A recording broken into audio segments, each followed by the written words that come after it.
రక్తమైన రక్తము యేసు రక్తము రక్తము రక్తము యేసు రక్తము రక్తము రక్తము యేసు రక్తము రక్తము రక్తము యేసు రక్తము రక్తము రక్తము. హల్లెలూయా హల్లెలూయా హల్లెలూయా. నిజమే ప్రభువా, నీ రక్తం అమూల్యమైన రక్తము ప్రభువా, నిష్కలంకమైన రక్తము ప్రభువా. మా పాపమును కడిగి వేసింది ప్రభువా, మా శాపమును తీసివేసింది ప్రభువా. ఓ దేవ, మరణమును తీసివేసింది ప్రభువా, వ్యాధులను తీసివేసింది ప్రభువా, రోగమును తీసివేసింది ప్రభువా. ఓ నీ రక్తం అమూల్యమైనది ప్రభువా. ఓ ఆ రక్తం మాకు కావాలి ప్రభువా. ఓ ఆ నిష్కలంకమైన రక్తం మాకు కావాలి ప్రభువా. ఆ నిర్దోషమైన రక్తం మాకు కావాలి ప్రభువా. మా హృదయాలు మేము చేర్చుకుంటా ఉన్నాం తండ్రి. మా రక్తం మా హృదయాలకు వచ్చినప్పుడు ఓ నిజంగా సమాధానం మాకు కలుగుతుంది ప్రభువా. ఆ రక్తం మా హృదయాలకు వచ్చినప్పుడు ఆ స్వస్థత మేము పొందుకుంటాం ప్రభువా. ఆ రక్తం మా హృదయాలకు వచ్చినప్పుడు మరణంనే మేము జయిస్తాం ప్రభువా. ఓ దేవ, నిత్యం మాకు సహాయం చేయండి ప్రభు అని ప్రతి ఒక్కరు ప్రార్థన చేద్దాం. వాక్యంలోకి వెళ్దాం. మన మధ్యలో జోసెఫ్ గారు ప్రార్థన చేస్తారు. వాక్యంలో మనం వెళ్ళిపోదాం.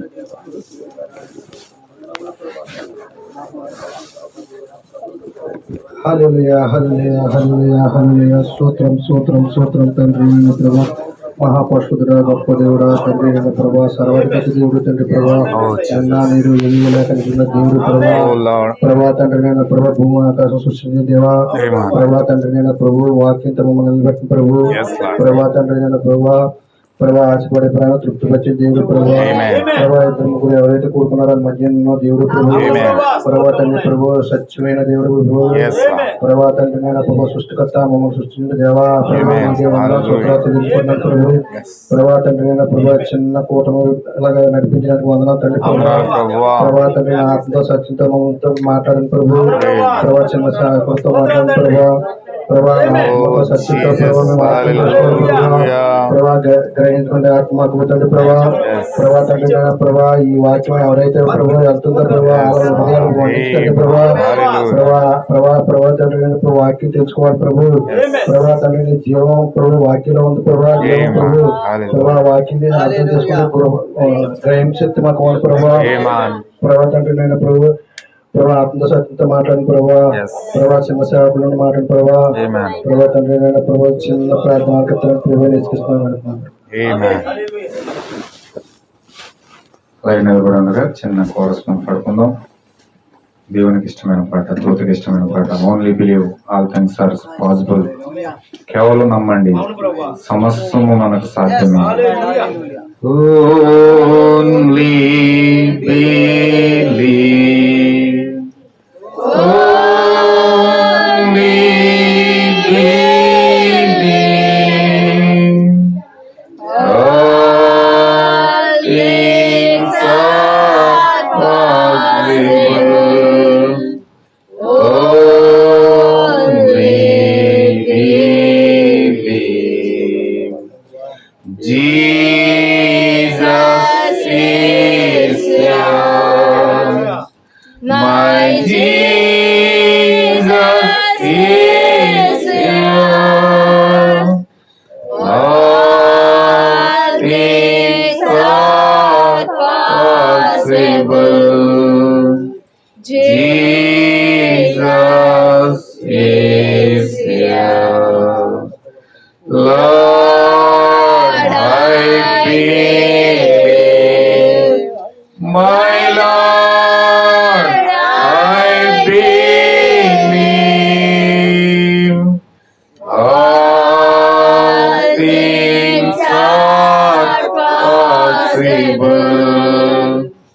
Lord, I believe. Hallelujah. కేవలం నమ్ముచున్నాం ప్రభువా. అలాగే నిలబడి ఉండగా మనం నిర్గమకాండము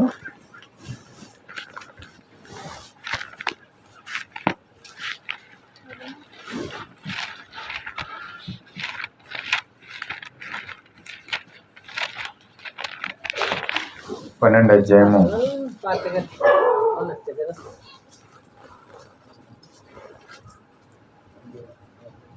3వ వచనం నుంచి చదువుతున్నాను. నిర్గమకాండం 12వ అధ్యాయం 3వ వచనం నుంచి. మీరు ఇజ్రాయేలీల సర్వ సమాజముతో ఈ నెల దశమి నాడు వారు తమ తమ కుటుంబము లెక్క చెప్పున ఒక్కొక్కడు గొర్రెపిల్లనైనను మేకపిల్లనైనను అనగా ప్రతి ఇంటికి ఒక గొర్రెపిల్లనైనను ఒక మేకపిల్లనైనను తీసుకొనవలెను. ఆ పిల్లను తినుటకు ఒక కుటుంబము చాలకపోయినడల వాడును వాని పొరుగువాడును తమ లెక్క చొప్పున దాన్ని తీసుకొనవలెను. ఆ గొర్రెపిల్లను భుజించుటకు ప్రతి వానికి భోజనమును పరిమితిని బట్టి వారిని లెక్కింపవలెను. నిర్దోషమైన ఏడాది మగపిల్లను తీసుకొనవలెను. గొర్రెలలో నుండి అయినను మేకముల నుండి అయినను దాన్ని తీసుకొని వచ్చును. ఈ నెల 14వ దినం వరకు మీరు దాన్ని నుంచి కొనవలెను. తరువాత ఇజ్రాయేలు సర్వ సమాజపు వారందరూ తమ తమ కూటములో సాయంకాలం మందు దాన్ని చంపి దాని రక్తమును కొంచెము తీసి తాము దాని తిను ఇండ్ల ద్వార బంధం మీద 2 నిలువు కొమ్ముల మీదను పై కొమ్ము మీదను చల్లి ఆ రాత్రి వారు అగ్ని చేత కాల్చబడిన ఆ మాంసమును పొంగని రొట్టెలను తినవలను. చేదు కూరలతో దాన్ని తినవలను.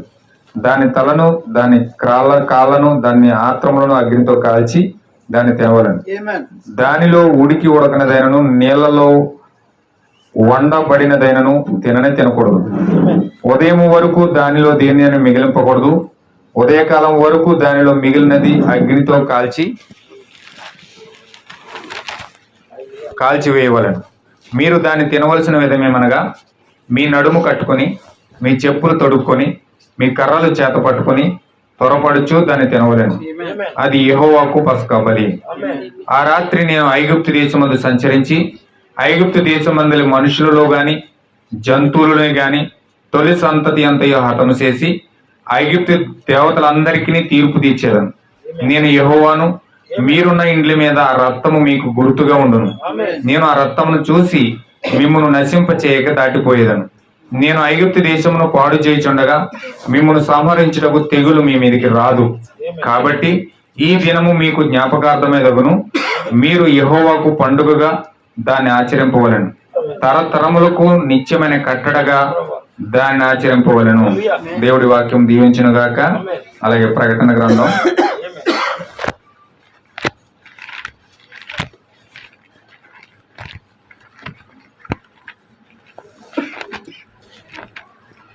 6వ అధ్యాయము.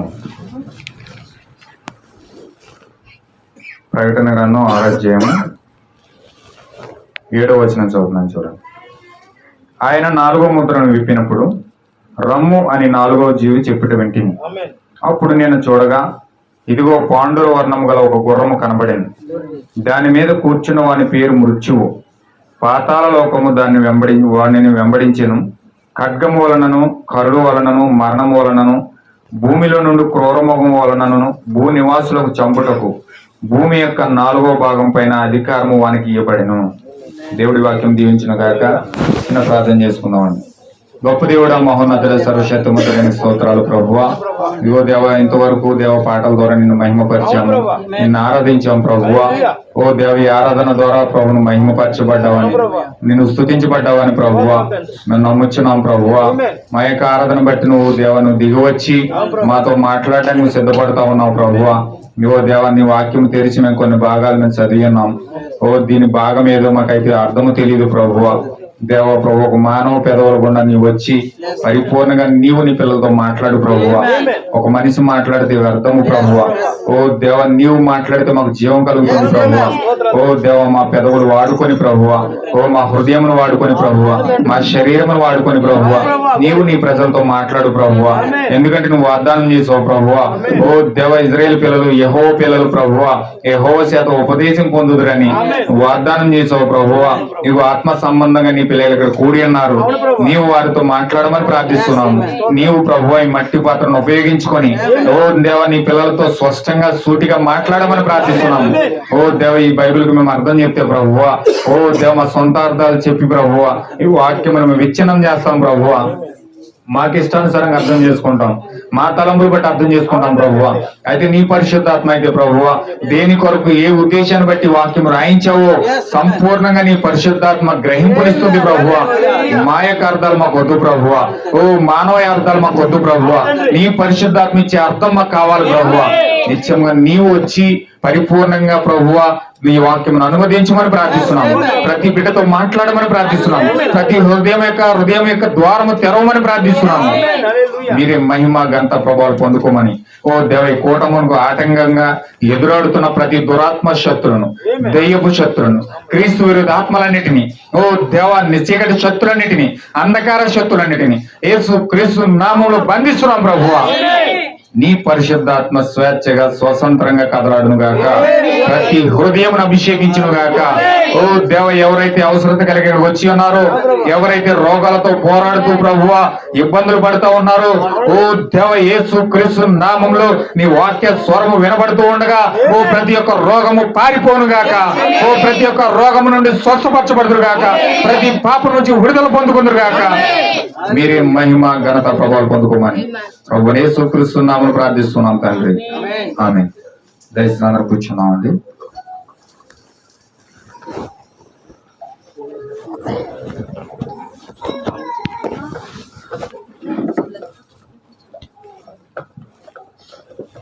హల్లెలూయా.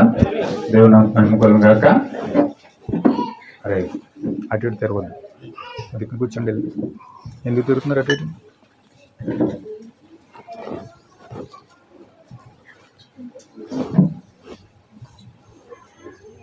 ప్రభువైన యేసుక్రీస్తు నామములో కూడి వచ్చిన సహోదరి సహోదరులందరికీ కూడా ప్రభువైన యేసుక్రీస్తు నామములో నా యొక్క వందనాలు తెలియజేస్తా ఉన్నానండి. ప్రాంతంలో ఈ విధంగా ఆరాధన ప్రారంభించుకోవడానికి ఈ గృహం నుంచి దేవుడు ఆ బిడ్డలను బహునిత్యంగా దీవించాలని ప్రభు పేట వాళ్ళందరి కొరకు వారి కుటుంబాల కోసం మనం ప్రార్థన చేద్దాం. హల్లెలూయా. ప్రతి ఒక్కరు కూడా మీ యొక్క వ్యక్తిగత ప్రార్థనలో వారిని కూడా జ్ఞాపకం చేసుకోండి. ఈ పరిసర ప్రాంతాల్లో ఆరాధన పెట్టుకోవడానికి కూడా అనేక మంది సహకరిస్తూ వాళ్ళు నిలబడతా ఉన్నారు. ఈ చుట్టుపక్కల ఉన్న పరిసర ప్రాంతాల్లో ఉన్న గృహాల కోసం కూడా ప్రార్థించండి. వారి కోసం, వారి జీవితాల కోసం, వారి యొక్క ఆరోగ్యాల కోసం కూడా ప్రార్థన చేయండి. హల్లెలూయా. మనకి గొప్ప అవకాశం ఇచ్చి ఆరాధన పెట్టుకోవడానికి అవకాశం ఇచ్చారు. వారిని వారి కుటుంబాలను దేవుడు బహుగా దీవించును గాక. హల్లెలూయా. ఈ సమయంలో ఈ యొక్క ఆరాధన ప్రతి వారం ఇక్కడ కంటిన్యూ చేయబడుతుంది. ప్రతి వారం కూడా ఈ యొక్క ఆరాధన కోసం కూడా జ్ఞాపకం చేసుకోండి. అనేక మంది ఆత్మలు తిరిగి జన్మించాలని, అనేక మంది రక్షించబడాలని, దేవుని రాజ్యం కొరకు వారు కూడా జీవించాలని ఈ పరిసర ప్రాంతాల కోసం కూడా అందరూ కూడా ప్రార్థన చేయండి. హల్లెలూయా. దేవుని నామమునకు మహిమ కలుగును గాక. సమయంలో మనం వాక్యం చదివాం. నిర్గమకాండము 12 అధ్యాయంలో చదివాం. ప్రకటన గ్రంథం 6 అధ్యాయంలో చదివాం.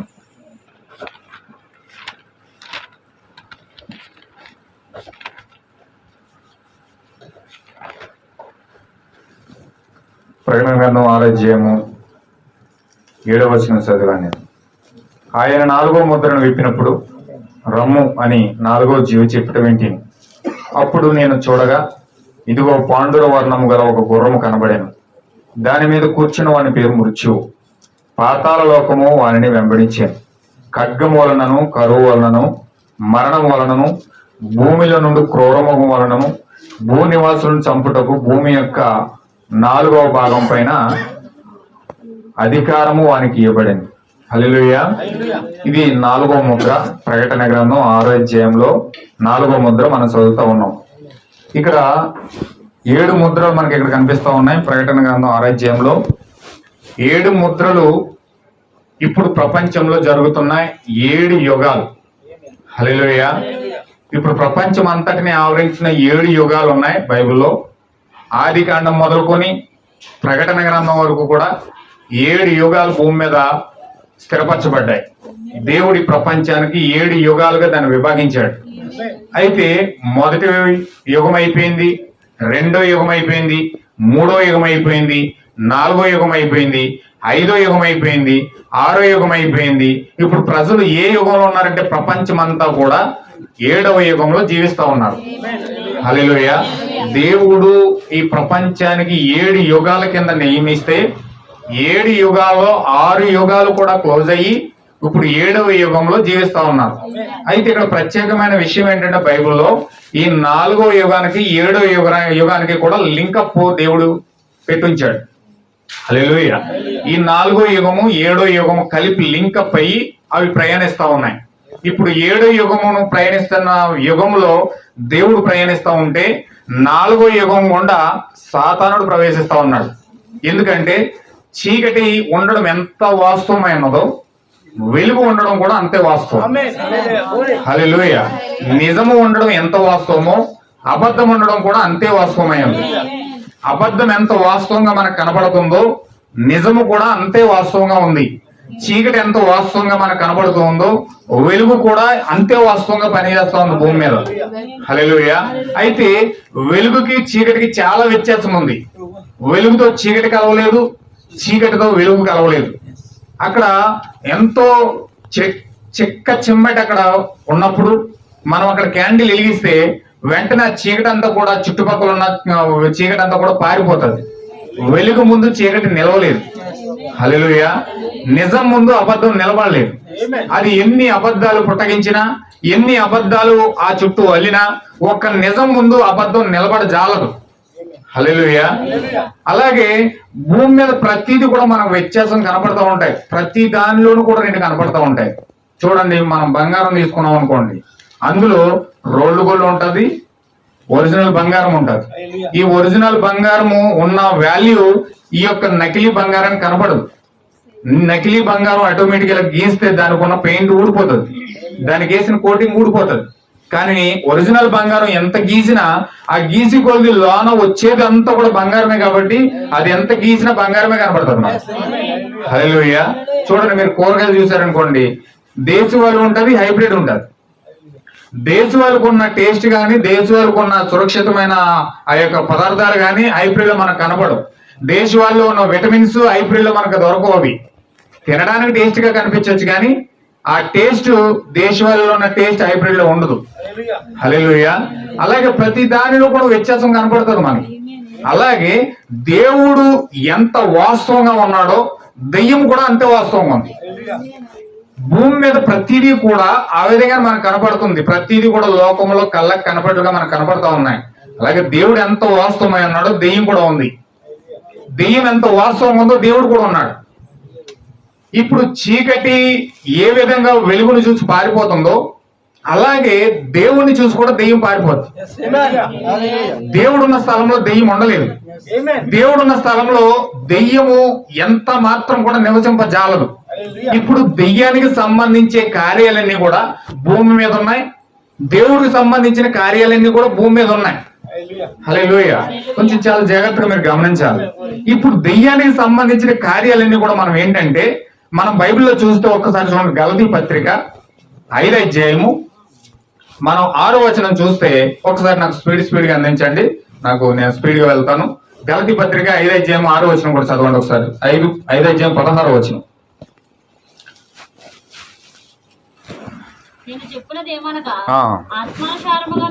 ఆత్మానుసారంగా నడుచుకోండి, అప్పుడు మీరు శరీర ఇచ్చను నెరవేర్చరు. శరీరము ఆత్మకును ఆత్మ శరీరమునకును విరోధముగా ఆపేక్షించును. అదనమాట. అంటే దేవుడికి దెయ్యానికి ఎంత వ్యత్యాసం ఉందో మన లోపల ఉన్న శరీరానికి ఆత్మ కూడా అంతే వ్యత్యాసం ఉంది. ఎల్లప్పుడు కూడా ఆత్మ ఒకలా పోరాడుతూ ఉంది, శరీరము ఇంకోలా పోరాడుతూ ఉంది. శరీరానికి ఆత్మకి ఎల్లప్పుడూ కూడా పోరాటం జరుగుతూనే ఉంటది. హల్లెలూయా. ఇది ప్రతి మనిషిలోనూ ఉన్న పోరాటమే. వాళ్ళ శరీరం ఒకలా సహకరిస్తూ ఉంటది, వాళ్ళ ఆత్మ ఒకలా చెప్తూ ఉంటది. ఆత్మ ఒకలా నడిపిస్తుంది, శరీరం ఇంకోలా నడిపిస్తూ ఉంటది. ఈ రెండింటికి వ్యత్యాసం కుదరదు. ఈ రెండింటికి ఎల్లప్పుడూ కూడా పోరాటమే. అందుచేత ఇక్కడ రెండు కార్యాల కోసం వివరిస్తా ఉన్నాడు. శరీర కార్యాలు ఉన్నాయి, ఆత్మ యొక్క కార్యాలు ఉన్నాయి. చదవండి.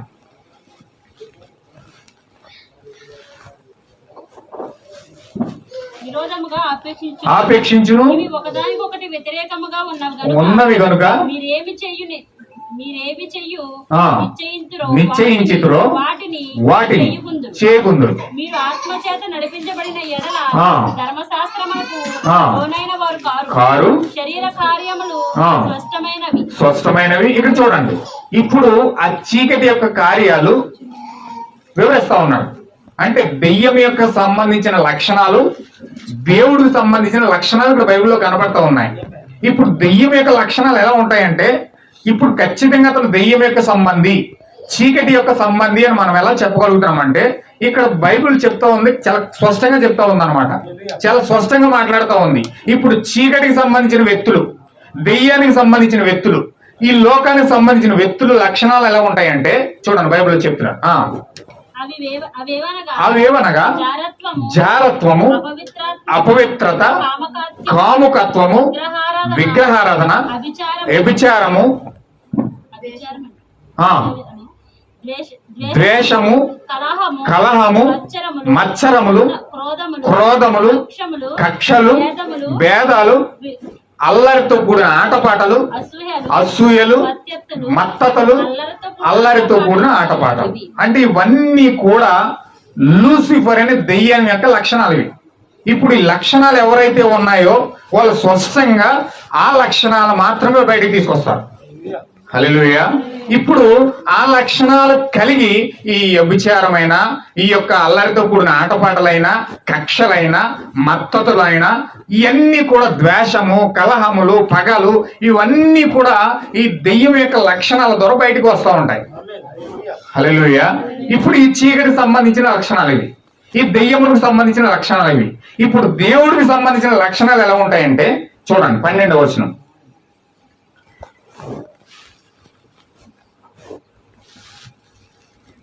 మిమ్మును కలవరపెట్టువారు తమను తాము ఛేదించుకొనుట ఎలా?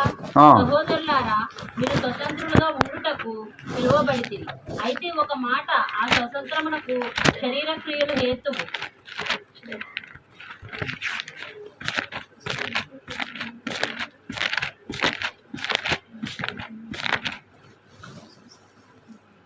ఇరవై 22వ వచనం. ఆత్మ ఫలమేమనగా ప్రేమ, సంతోషము, సమాధానము, దీర్ఘశాంతము, దయాళత్వము, మంచితనము, శ్వాసము, సాత్వికము, ఆశానిగ్రహము. ఇప్పుడు ఇవన్నీ కూడా 9 లక్షణాలు. ఈ 9 లక్షణాలు కూడా ఎవరైతే వెలుగు సంబంధులై ఉన్నారో, దేవుని యొక్క సంబంధులు అయితే ఎవరైతే ఉన్నారో వారిలో నుంచి వెలువడి లక్షణాలు ఇవి. హల్లెలూయా. ఇప్పుడు ఈ లక్షణాలు దేవునిలో పనిచేస్తున్నాయి, ఆ లక్షణాలు దెయ్యంలో పనిచేస్తున్నాయి. ఆ చీకటికి సంబంధించిన లక్షణాలు, ఈ దేవుడికి సంబంధించిన లక్షణాలు. హల్లెలూయా. ఇప్పుడు రెండిట్లో కూడా వ్యత్యాసం ఉంటుంది. ఇప్పుడు రెండిట్లో కూడా వ్యత్యాసం కనబడుతూ ఉంటుంది. ఇప్పుడు ఈ యొక్క ప్రతి మనిషిలోనూ కూడా ఈ యొక్క లక్షణాలు, దేవుడికి సంబంధించిన లక్షణాలు ఉన్నాయి, దెయ్యముకు సంబంధించిన లక్షణాలు కూడా ఉన్నాయి. హల్లెలూయా. ఇప్పుడు ఈ దేవుడికి సంబంధించిన లక్షణాలు, ఈ చీకటికి సంబంధించిన లక్షణాలు రెండు ఇంక్లూడ్ అయి ఉన్నాయి, ప్రతి మనిషిలో ఉన్నాయి. కాబట్టి ప్రతి మనిషిలో కూడా మంచి ఉంది, చెడు ఉంది. అంటే మంచికి మంచి, చెడుకి చెడు. అంటే ప్రతి మనిషిలోనూ కూడా రెండు కలయికలు ఉన్నాయి. ఎందుకంటే శరీరమును ఆత్మను వేరు చేసి మాట్లాడలేము ఇప్పుడు. ఎందుకంటే శరీరము ఆత్మ ఒకటై ఉన్నాయి. ఇప్పుడు ప్రతి ఒక్కరు కూడా శరీరంలోనూ జీవిస్తా ఉన్నారు, ఆత్మలోనూ జీవిస్తా ఉన్నారు. ఆత్మ ఏమో దేవునికి సంబంధించింది అయి ఉంటది, శరీరం ఏమో దెయ్యములకు సంబంధించింది అయి ఉంటది.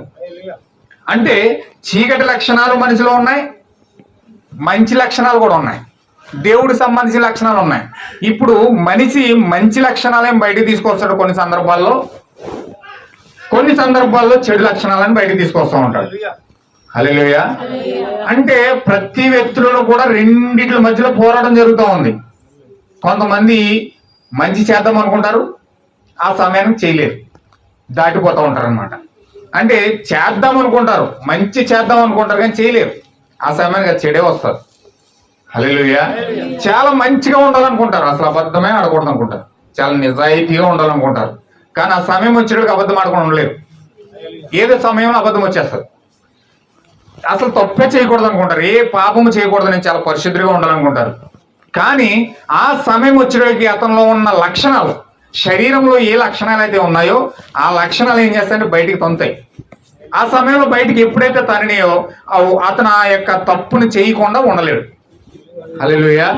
అందుకే బైబిల్ ఏం చెప్తుందంటే ప్రతి మనిషి కూడా పాపానికి అతీతుడు కాదు, ప్రతి ఒక్కరు కూడా పాపం చేయాల్సిందే. ఎందుకంటే ఆదిలో జరిగిన పాపం కొరకు, ఆదిలో జరిగిన లోపం కొరకు, ఆజ్ఞ అతిక్రమం నుంచి దేవుడి యొక్క ఆజ్ఞను ఎప్పుడైతే వాళ్ళు మీరారో ఆనాటి నుంచి కూడా వీరు పాపమునకు దాసులైపోయారు. పాపమునకు ఎప్పుడైతే దాసులైపోయారో ఇప్పుడు ప్రతి మనిషిలోనూ కూడా పాపమునకు దాసులయ్యారు. కాబట్టి ఆయా సమయాలు బట్టి ప్రతి ఒక్కరు కూడా ఏదో పొరపాటు ఏదో లోపం జరుగుతూనే ఉంటుంది. ఏ మనిషి కూడా అందులో ఇతను నీతిమంతుడు, ఇతను మంచివాడు, లేకపోతే ఇతను మంచివాడు కాదు అని ముద్రడేం లేదండి. ప్రతి ఒక్కరు కూడా ఏదో సమయంలో తప్పు చేస్తూనే ఉంటారు. మానవ శరీరంలో ఉన్నారు కాబట్టి ఇప్పుడు ప్రతి వ్యక్తి కూడా తప్పిపోతాడు. ప్రతి వ్యక్తి కూడా ఏదో లోపల పడిపోతాడు. హల్లెలూయా. అయితే వ్యక్తుల కోసం మాట్లాడతలేదు కానీ బైబిల్ ఈ వ్యక్తి ఇలా ఉన్నాడు, ఈ వ్యక్తి ఉన్నాడు, ఇలా ఉన్నాడు, ఈ వ్యక్తి ఇలా ఉన్నాడు. వ్యక్తుల కోసం ఎవరి కోసం దేవుడు బైబిల్లో రాసి పెట్టించట్లేదు కానీ లక్షణాల కోసం వివరిస్తా ఉన్నాడు.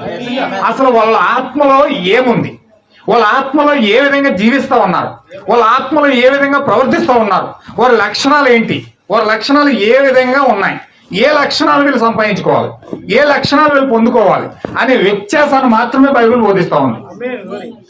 హల్లెలూయా.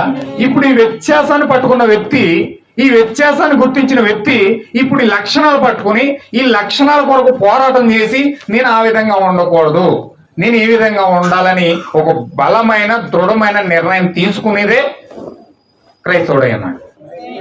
హల్లెలూయా. ఎంతమందికి అర్థమవుతుందన్నమాట? కొంచెం జాగ్రత్తగా పట్టుకోండి. అంటే క్రైస్తవుడు అంటే ఏదో మతం మారడం కాదు, లేకపోతే క్రైస్తవుడు అంటే ఏదో సంఘానికి వెళ్ళి ముసుకేసి 2 పాటలు పాడేసి వెళ్ళిపోయేది కాదు, లేకపోతే వచ్చి ఏదో అందరికి కనిపించి అటెండెన్స్ చేసుకునేది కాదు, లేకపోతే ఏదో ఒక నేను పరిశుద్ధుడని 10 మందికి చూపించుకునేది కాదు. క్రైస్తవం అంటే లోపల ఉన్న గుణ లక్షణాలు మార్చుకోవడం, లోపల ఉన్న చెడు యొక్క, ఎందుకంటే ప్రతి మనిషిలో మంచి ఉంది చెడు ఉంది. ఇప్పుడు చెడు ఉంది మంచి ఉంది, మంచికి మంచి చెడుకు చెడ్డోడు మనిషోడు. అంటే చీకటిలో చేసే పాపాన్ని చీకటిలో చేస్తాడు, 10 మందిలో చేసేది 10 మందిలో చేస్తాడు. 10 మందిలోనే పరిశుద్ధుల్లో కనపడతాడు, మంచి వాళ్ళ కనపడతాడు, నీతిమంతుల్లో కనపడతాడు. కానీ తన చీకట్లో ఒంటరి సమయాల్లో చేసే పాపాన్ని ఎవరికి చెప్పుకోలేడు, ఎవరికి చెప్పి చేసేది కాదు. అది తన అంతరంగంగా తన వ్యక్తిగతంగా చీకట్లో చేసే పాపాన్ని చీకట్లో చేస్తాడు. దాన్ని ఎవరు చెప్పుకోడు, పాపం చేస్తూనే ఉంటాడు. దానికి అప్పుకోవడానికి ఏదో ప్లాన్ వేస్తూనే ఉంటాడు. కానీ 10 మందిలో మాత్రం చాలా యథార్థంగా ఉన్నట్టు కనపడతాడు. ఏదో కొన్న సోషలిజం, ఏదో కొంతమంది హెల్ప్ చేసో, లేకపోతే ఏదో కొంతమంది బట్టలు పెట్టో, లేకపోతే కొన్ని పుణ్యకార్యాలు చేసో, లేకపోతే ఈ విధంగా కొన్ని కార్యాలు చేసి ఆ సమాజానికి అతను ఏదో మేలు చేస్తున్నట్టుగా కనపడతాడు, ఒక మంచివాడిగా కనపడతాడు. కానీ అతను అంతర్గతంగా ఏ విధంగా జీవిస్తున్నాడు అన్నది అతని హృదయానికి తెలుసు. హల్లెలూయా. అతను అంతర్గతంగా ఎలా ఉన్నాడు, అతని అంతర్గత లోపం ఏంటి అతనికి తెలుసు, అతను ఏ విధంగా ప్రజల మధ్యలో జీవిస్తూ ఉన్నాడు అతనికి తెలుసు.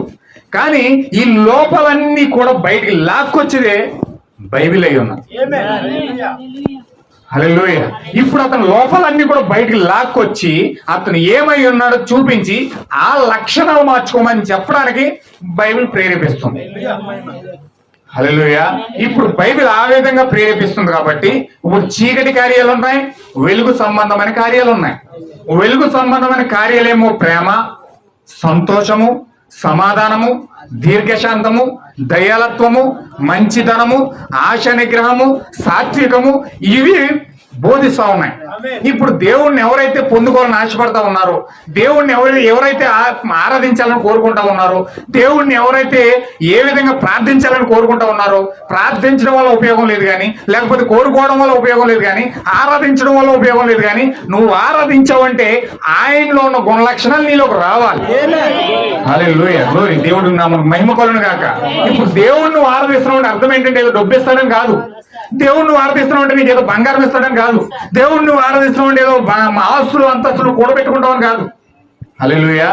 దేవుణ్ణి నువ్వు ఆరాధిస్తున్నావు అంటే దేవునిలో ఉన్న గుణ లక్షణాలు నీలోకి రావాలి, దేవునిలో ఉన్న ప్రేమ నీలోకి రావాలి, దేవునిలో ఉన్న ఆ యొక్క ఆశా నిగ్రహం నీలోకి రావాలి, దేవునిలో ఉన్న సమాధానం నీలోకి రావాలి, దేవునిలో ఉన్న ఆ యొక్క విశ్వాసం నీలోకి రావాలి.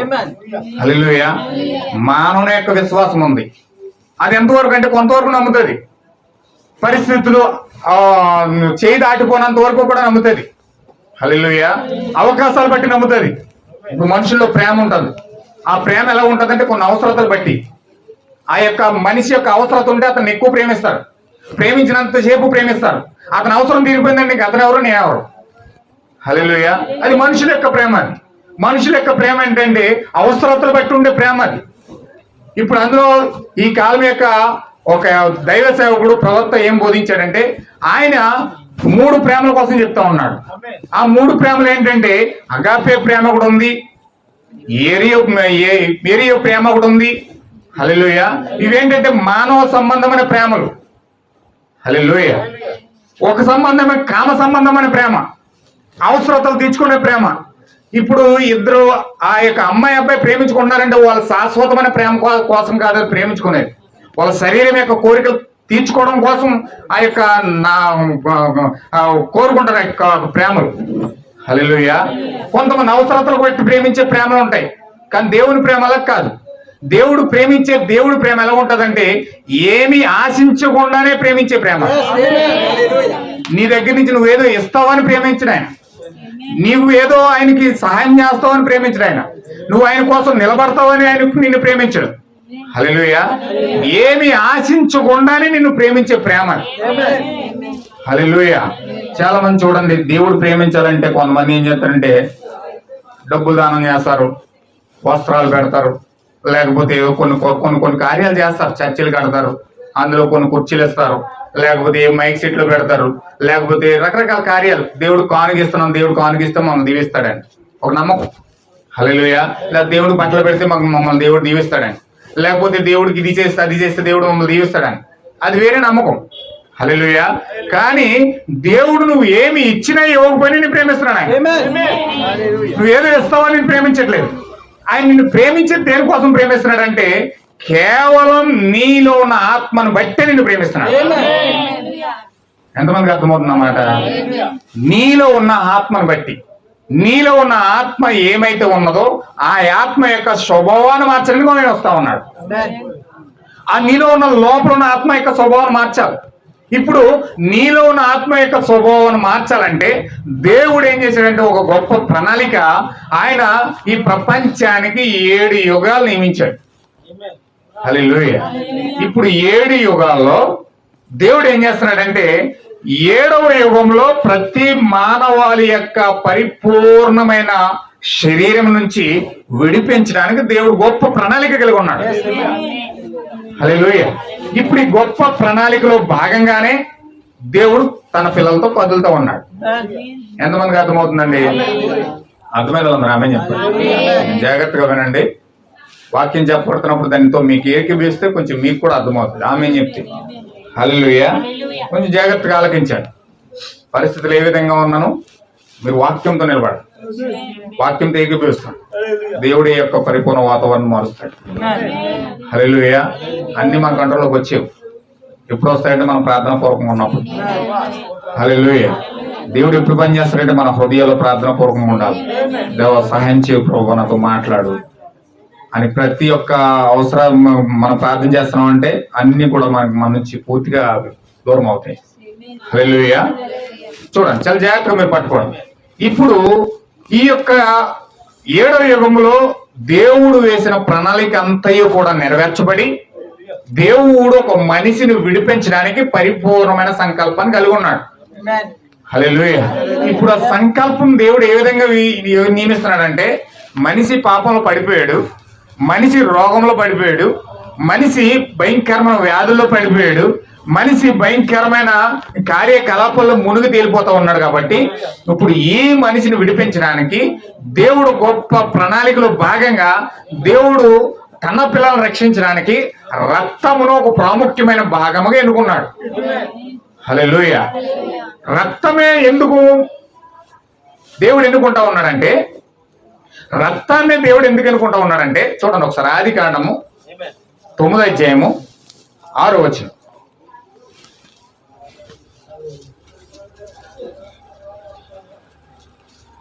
ఆదికాండం 9వ అధ్యాయం 6వ వచనం.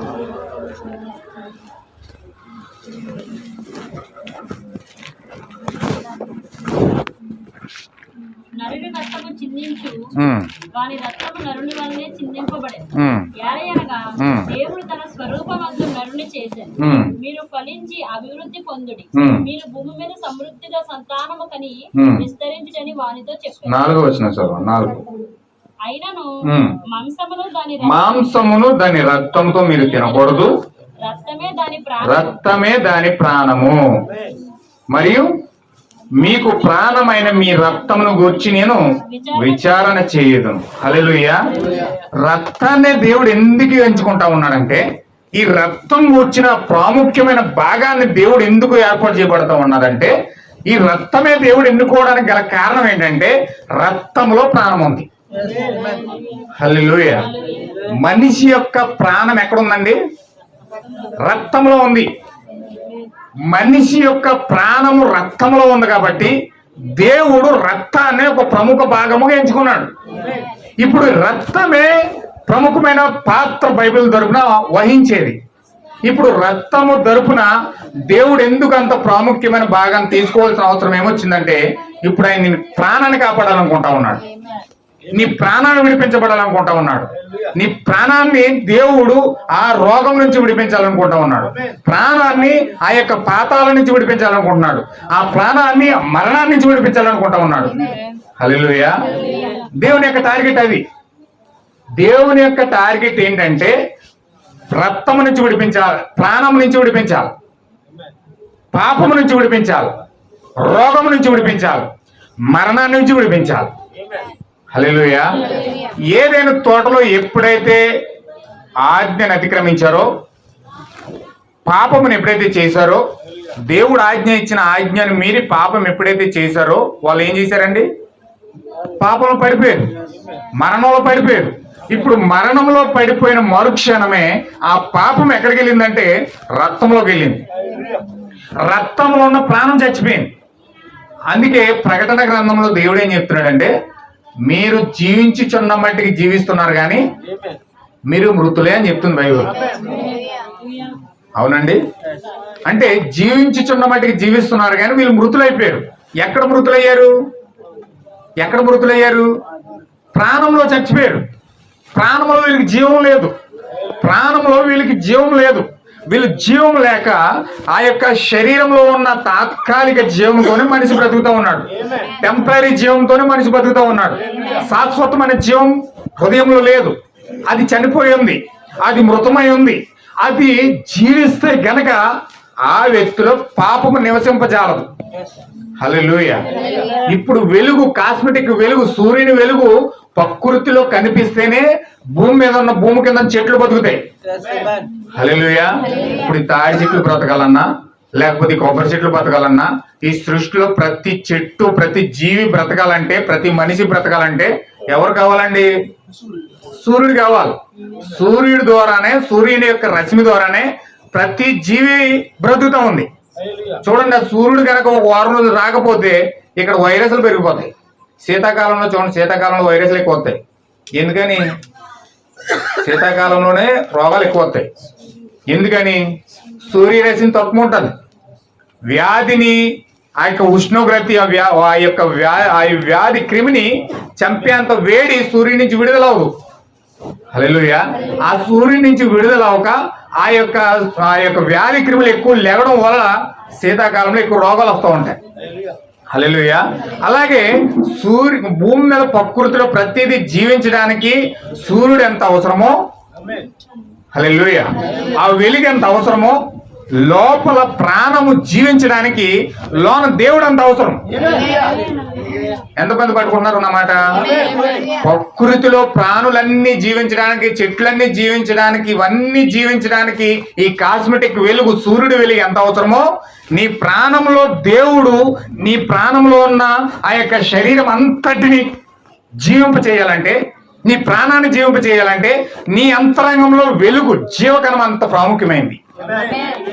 దేవుడు అంత ప్రాముఖ్యమైన వాడు.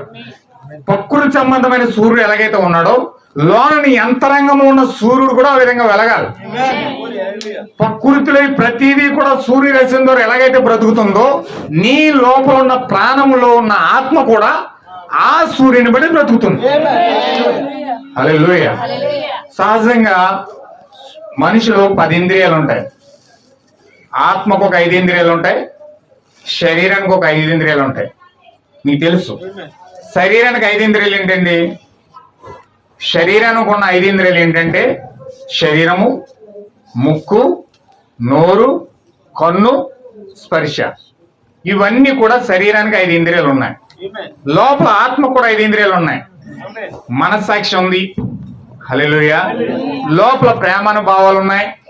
ఈ యొక్క 5 ఇంద్రియాలు ఆత్మకు ఉన్నాయి, 5 ఇంద్రియాలు ఏమో శరీరానికి ఉన్నాయి. ఈ 10 ఇంద్రియాలు కూడా లోపల ఉన్న ప్రాణాన్ని బట్టి నడుస్తాయి.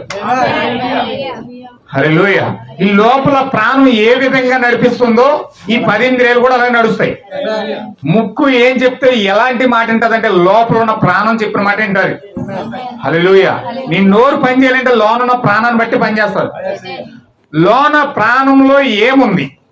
చీకటి ఉంటే చీకటిని బట్టి ఈ 10 ఇంద్రియాలు పనిచేస్తాయి. వెలుగు ఉంటే వెలుగును బట్టి ఈ 10 ఇంద్రియాలు పనిచేస్తాయి. హల్లెలూయా. ఒకవేళ వెలుగు లోపల ఉన్నదనుకోండి, వెలుగులో ఏమున్నాయంటే ఈ యొక్క 9 గుణ లక్షణాలు ఉన్నాయి. ప్రేమ ఉంది, సంతోషం ఉంది, సమాధానం ఉంది, దీర్ఘశాంతం ఉంది, దయాలత్వం ఉంది, మంచితనం ఉంది. ఇవన్నీ కూడా 9 లక్షణాలు కూడా వెలుగులో ఉన్నాయి. కాబట్టి ఆ వెలుగు నీ ప్రాణంలో ఉంటే ఇప్పుడు ఈ యొక్క లక్షణాలన్నీ కూడా ఈ 10 ఇంద్రియాల ద్వారా నువ్వు భూమి మీద ఎత్తపరుస్తావు. ఒకవేళ లక్షణాలు కనుక నీలో లేకపోతే, ఆ చీకటి కనుక నీలో ఉంటే, ఆ 10 ఇంద్రియాలు కూడా నిన్ను భయంకరమైన లోక కార్యాల వైపు నడిపిస్తూ ఉంటాయి. లోక కార్యాలు ఏంటండి? గలతీ పత్రికలో మనం చదువు 16వ వచనంలో చీకటి కార్యాలు, శరీర కార్యాలు ఏంటండి? కక్షలు, అసూయలు, మత్తతులు, అల్లరితో కూడిన ఆటపాటలు, బూతులు, హల్లెలూయా. భయంకరమైన లోకంలో ఉన్న షలోత్తులు, భయంకరమైన కామంతో కూడిన ఆ వ్యతిరేకమైన కార్యాలు, హల్లెలూయా. ఒక్క నిమిషం వాక్యం వినరా బాబు అని చెప్పి అతనితో మాట్లాడామనుకోండి, నాకు ఇంట్రెస్ట్ లేదంటాడు. ఎందుకని? నాకు ఇష్టం లేదంటాడు. ఎందుకని? లోనున్న భాగంలో ఆ యొక్క వెలుగు లేదు. వెలుగుంటే ప్రేమ వైపు నడిపిస్తారు, వెలుగుంటే సమాధానం వైపు నడిపిస్తారు, వెలుగుంటే ఆ సంతోషం వైపు నడిపిస్తారు, వెలుగుంటే ఆ విశ్వాసం వైపు నడిపిస్తారు. హల్లెలూయా. దేవుని యొక్క లక్షణాలు ఇవి. మనిషి లోనున్న దేని మీద ఆధారపడి ఉన్నదన్నది ప్రాణంలో ఉన్న దాని మీద ఆధారపడి ఉంటారు. ఎందుకంటే ప్రాణం ఏంటండి? ప్రాణమే నీ జీవమైంది. ఇప్పుడు ప్రాణం నీలో ఉన్నని చెప్పి నువ్వు జీవి కదలగలవు, మాట్లాడగలవు, ఏదైనా చేయగలంటే నీ లోపల ఉన్న ప్రాణం కావాలి. ఈ ప్రాణం ఎక్కడ కదులుతూ ఉందంటే రక్తంలో కదులుతూ ఉంది. ఈ రక్తము బాడీలో ఉన్న ప్రతి నరంలోనూ కూడా సర్క్యులేట్ అవ్వాలి. హల్లెలూయా. ఈ రక్తంలో రక్తము కూడా ప్రతి నరంలో కూడా సర్క్యులేట్ అవ్వాలి. ప్రతి భాగంలో కూడా రక్తం ప్రవహిస్తూ ఉండాలి. రక్తం ఏ భాగంలో స్టక్ అయిపోయిందో అక్కడ పెరాలసిస్ స్ట్రోక్ వస్తుంది. హల్లెలూయా. రక్తంలో ఏ భాగంలో స్టక్ అయిందో అక్కడ పెరాలసిస్ స్ట్రోక్ వస్తుంది. ఆ కాలు పనిచేయదు, ఆ చెయ్యి పనిచేయదు, ఆ నోరు పనిచేయదు. ఆ యొక్క బ్లడ్ ఒకవేళ బ్రెయిన్ లో స్టక్ అయిందంటే బ్రెయిన్ స్ట్రోక్ అంటారు. కాల్లో స్టక్ అయిందంటే పెరాలసిస్ అంటారు. హల్లెలూయా. రకరకాల స్ట్రోకులు వస్తా ఉన్నాయి ఈరోజు, రకరకాల బలహీనతలు వస్తూ ఉన్నాయి ఈరోజు, భయంకరమైన కార్యాలు భూమి మీద కుమ్మరించబడుతూ ఉన్నాయి ఈరోజు. హల్లెలూయా. ఇప్పుడు ఇవన్నిటికి కారణం ఏంటంటే మూలాధారం బ్లడ్ అయి ఉంది. హల్లెలూయా. ఇప్పుడు రోగాలన్నీ ఎక్కడున్నాయంటే బ్లడ్ లో ఉన్నాయి. చూడండి, మీరు ఏదన్నా ప్రాబ్లం వచ్చిందంటే హాస్పిటల్కి వెళ్ళారంటే ఏం చేస్తారు? ఫస్ట్ బ్లడ్ టెస్ట్ చేస్తారు. ఎందుకంటే నీ రోగం ఏదో తెలియాలంటే ముందు బ్లడ్ చెక్ చేయాలి. బ్లడ్ చెక్ చేయకుండా అందులో బీపీ తక్కువ ఉందా, లేకపోతే షుగర్ తక్కువ ఉందా, లేకపోతే వైరస్ వచ్చిందా, లేకపోతే అందులో ఏం తక్కువైంది, ఏం లోపాలు ఉన్నాయి, ప్రతిదీ కూడా బ్లడ్ చూసే నీకు చెప్తారు. ఎందుకంటే ప్రతిదీ కూడా ముందు వైరస్ ఎక్కడికి వెళ్తుంది అంటే బ్లడ్ లోకి వెళ్తుంది. హల్లెలూయా. ఈ బ్లడ్ లోకి వెళ్ళి ఈ బ్లడ్ లో ఉన్న ప్రాణంతో పోరాడుతుంది ఈ వైరస్. హల్లెలూయా. అంటే మనిషికి మూలాధారం ఏంటంటే బ్లడ్ అయి ఉంది. అందుకే దేవుడు టార్గెట్ ఎక్కడ పెట్టాడని ఒక మనిషి మీద పెట్టలేదు. దేవుడు టార్గెట్ ఎక్కడ పెట్టాడంటే ఒక మతం మీద పెట్టలేదు. దేవుడు టార్గెట్ ఎక్కడ పెట్టాడంటే ఒక కార్యాల మీద, ఏదో లోకానుసారంగా నడిచే కార్యాల మీద పెట్టలేదు. దేవుడి యొక్క టార్గెట్ ఎక్కడ మీద పెట్టాడంటే రక్తం మీద పెట్టాడు. గ్లోరీ హల్లెలూయా. ఈ రక్తం మీద పెట్టాడంటే రక్తంలో జీవం ఉంది, రక్తంలో ప్రాణం ఉంది. అందుకనే దేవుడి యొక్క టార్గెట్ ఎక్కడ పెట్టాడంటే రక్తం మీద పెట్టాడు. హల్లెలూయా. ఎందుకంటే ప్రతి వ్యక్తిలో కూడా పాపములు ఎక్కడ ఉన్నదంటే రక్తంలో ఉంది, అసూయ ఎక్కడ ఉందంటే రక్తంలో ఉంది, ద్వేషం ఎక్కడ ఉందంటే రక్తంలో ఉంది, పాపం ఎక్కడ ఉందంటే రక్తంలో ఉంది. ఇవన్నీ కూడా వైరస్. ఇప్పుడు చూడండి, కరోనా వచ్చింది. ఆ వైరస్ ఏంటంటే టెస్ట్ చేస్తే తెలిసిపోయింది. టెస్ట్ చేస్తే ముక్కులో ఇలా పెట్టి అది ఎలా తీసుకొస్తే ఆ కరోనా అన్న సంగతి తెలిసిపోయింది, పాజిటివా లేకపోతే ఏంటన్నా తెలిసిపోయింది. హల్లెలూయా. బ్లడ్ టెస్ట్ చేస్తే అది టైఫాయిడా లేకపోతే డెంగ్యూయా లేకపోతే మలేరియా లేకపోతే ప్లేట్లెట్స్ పడిపోతున్నాయా ఏంటన్న కంప్లైంట్ తెలిసిపోతుంది. హల్లెలూయా. కానీ బ్లడ్ లో తెలియని అతి భయంకరమైన వైరస్లు ఉన్నాయి. హల్లెలూయా. ఎంతమందికి అర్థమవుతుందన్నమాట?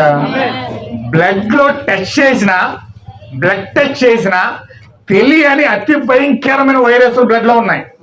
ఆ వైరస్ ఏంటంటే అసూయ, ఆ వైరస్ ఏంటంటే ద్వేషం, ఆ వైరస్ ఏంటంటే పగ, ఆ వైరస్ ఏంటంటే భయంకరమైన కామాతృత కలిగిన ద్వేషాలు, పగలు అవన్నీ కూడా ఎక్కడ ఉన్నాయండి? బ్లడ్ లో ఉన్నాయి. ఇవి టెస్ట్ చేసినా కూడా దొరకవు మనకి, ఈ టెస్ట్ చేసినా కూడా దొరకవు. అయితే ఇవన్నీ కూడా మనిషి యొక్క మరణానికి నడిపించేది ఏదంటే ఈ కార్యాలు. ఎంతమందికి అర్థమవుతుందన్నమాట? మీరు అందరూ ఇక్కడ ఉన్నారు కదా, ఎవరికైనా నిద్ర అవ్వట్లేదు కదండి. త్వరగా క్లోజ్ చేసేస్తాను. టైం 9:09 ఇంకొక పావు గంట నేను చెప్పి నేను క్లోజ్ చేస్తాను. ఎక్కువసేపు చెప్పను, నేను కొత్తగా ప్రారంభించాం కాబట్టి ఎక్కువసేపు చెప్పడం కూడా మంచిది కాదు. కొంచెం జాగ్రత్తగా మీరు అనండి. ఎంత టైం అయినా నేను కొంచెం చెప్తాను, మిగతా వచ్చే వారం కంటిన్యూ చేస్తాను. కొంచెం జాగ్రత్తగా మీరు పట్టుకోండి. ఇప్పుడు దేవుడు ఏం చేస్తున్నాడంటే బ్లడ్ మీద ఆయన యొక్క దృష్టి ఎందుకు పెట్టాడంటే అతి భయంకరమైన యాసిడ్ ఆమ్లాలు. చూడండి, యాసిడ్ అనేది ఎక్కడైనా వేసారనుకోండి, బ్యాటరీలో ఉండని చెప్పి బాగానే ఉంటుంది. అది ఏ శరీరం మీద పడిందనుకో చూడండి, మొత్తం కాలిపోతుంది, శరీరం అంతా కాలిపోతుంది. అది మొత్తం పొగలొచ్చేది, శరీరం మొత్తం అంతా కూడా మొత్తం కాలిపోయి బూడిదైపోతుంది. అంత భయంకరమైన యాసిడ్ ఆమ్లం అది.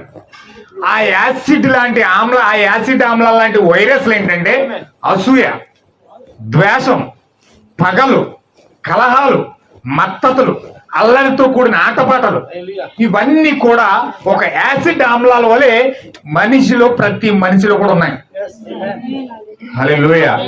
ఇప్పుడు దేవుని యొక్క టార్గెట్ ఏంటంటే ఆ యాసిడ్ ఆమ్లాల లాంటి ఆ వైరస్ ని కిల్ చేయడానికి దేవుడు రక్తాన్ని పెడతా ఉన్నాడు. ఇప్పుడు రక్తంలో అలాంటి భయంకరమైన వైరస్లు ఉన్నాయి. ఇప్పుడు ఈ 4వ ముద్రలో దేవుడు ఎందుకు ఇంక్లూడింగ్ చేశాడంటే, ఇప్పుడు ఈ 4వ ముద్రలో ఒకసారి చూడండి. 4వ ముద్ర చదవండి. ప్రకటన గ్రంథం 6వ అధ్యాయము 7వ వచనం చదవండి ఒకసారి. కొంచెం జాగ్రత్తగా మీరు పట్టుకోవాలి. ఆయన 4వ ముద్రను విప్పినప్పుడు రమ్ము అని 4వ జీవి చెప్పిట వింటిని.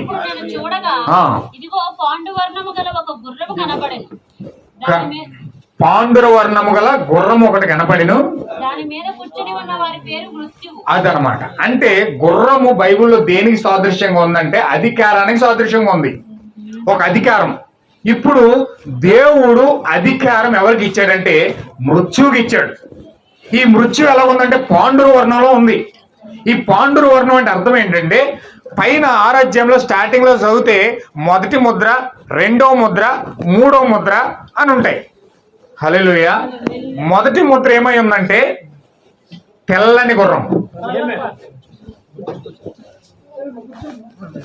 మొదటి ముద్ర ఏంటంటే తెల్లని గుర్రం. 2వ ముద్ర ఏంటంటే ఎర్రని గుర్రం. 3వ ముద్ర ఏంటంటే నల్లని గుర్రం. హల్లెలూయా. ఎన్ని గుర్రాలు వచ్చినాయి ఇప్పటికి? మొదటి ముద్ర ఏమో తెల్లని గుర్రం, 2వ ముద్ర ఏమో ఎర్రని గుర్రం, 3వ ముద్ర ఏమో నల్లని గుర్రం. ఎన్ని గుర్రాలండి? తెల్లది, నల్లది, ఎరుపుది. ఈ 3 కలిపితేనే పాండుర వర్ణం వస్తుంది. హల్లెలూయా. పాండుర వర్ణం అంటే అర్థం ఏంటంటే బూడిద రంగు అనమాట. బూడిద అంటే బంగారు ఛాయలో ఉంటుంది, అది బూడిద రంగు. ఇప్పుడు ఈ పాండుర వర్ణం అంటారు దాన్ని. ఇప్పుడు ఈ 3 రంగులు కలిపి ఈ 3 రంగులు కలిపితేనే పాండుర వర్ణం వస్తారు. అంటే ఇక్కడ మనం జాగ్రత్తగా గమనిస్తే 7 యుగాల్లో దేవుడు 7 యుగాల గుండా ఎలాగైతే కదులుతూ ఉన్నాడో ఈ యొక్క 7 గుర్రాల ద్వారా దెయ్యం కూడా కదులుతూ ఉంది. హల్లెలూయా.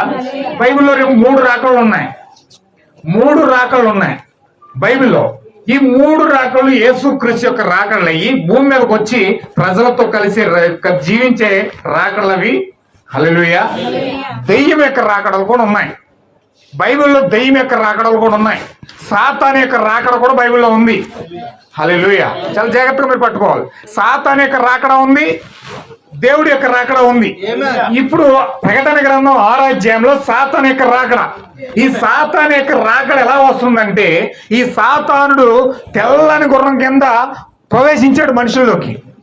వాడు ఒక పరిశుద్ధుడిలాగా, వాడు ఒక నిష్కలంకమైన వ్యక్తిలాగా, వాడు ఒక నిర్దోషమైన గొర్రె పిల్లలాగా క్రైస్తవంలోకి చొరబడ్డాడు. ఇప్పుడు హల్లెలూయా.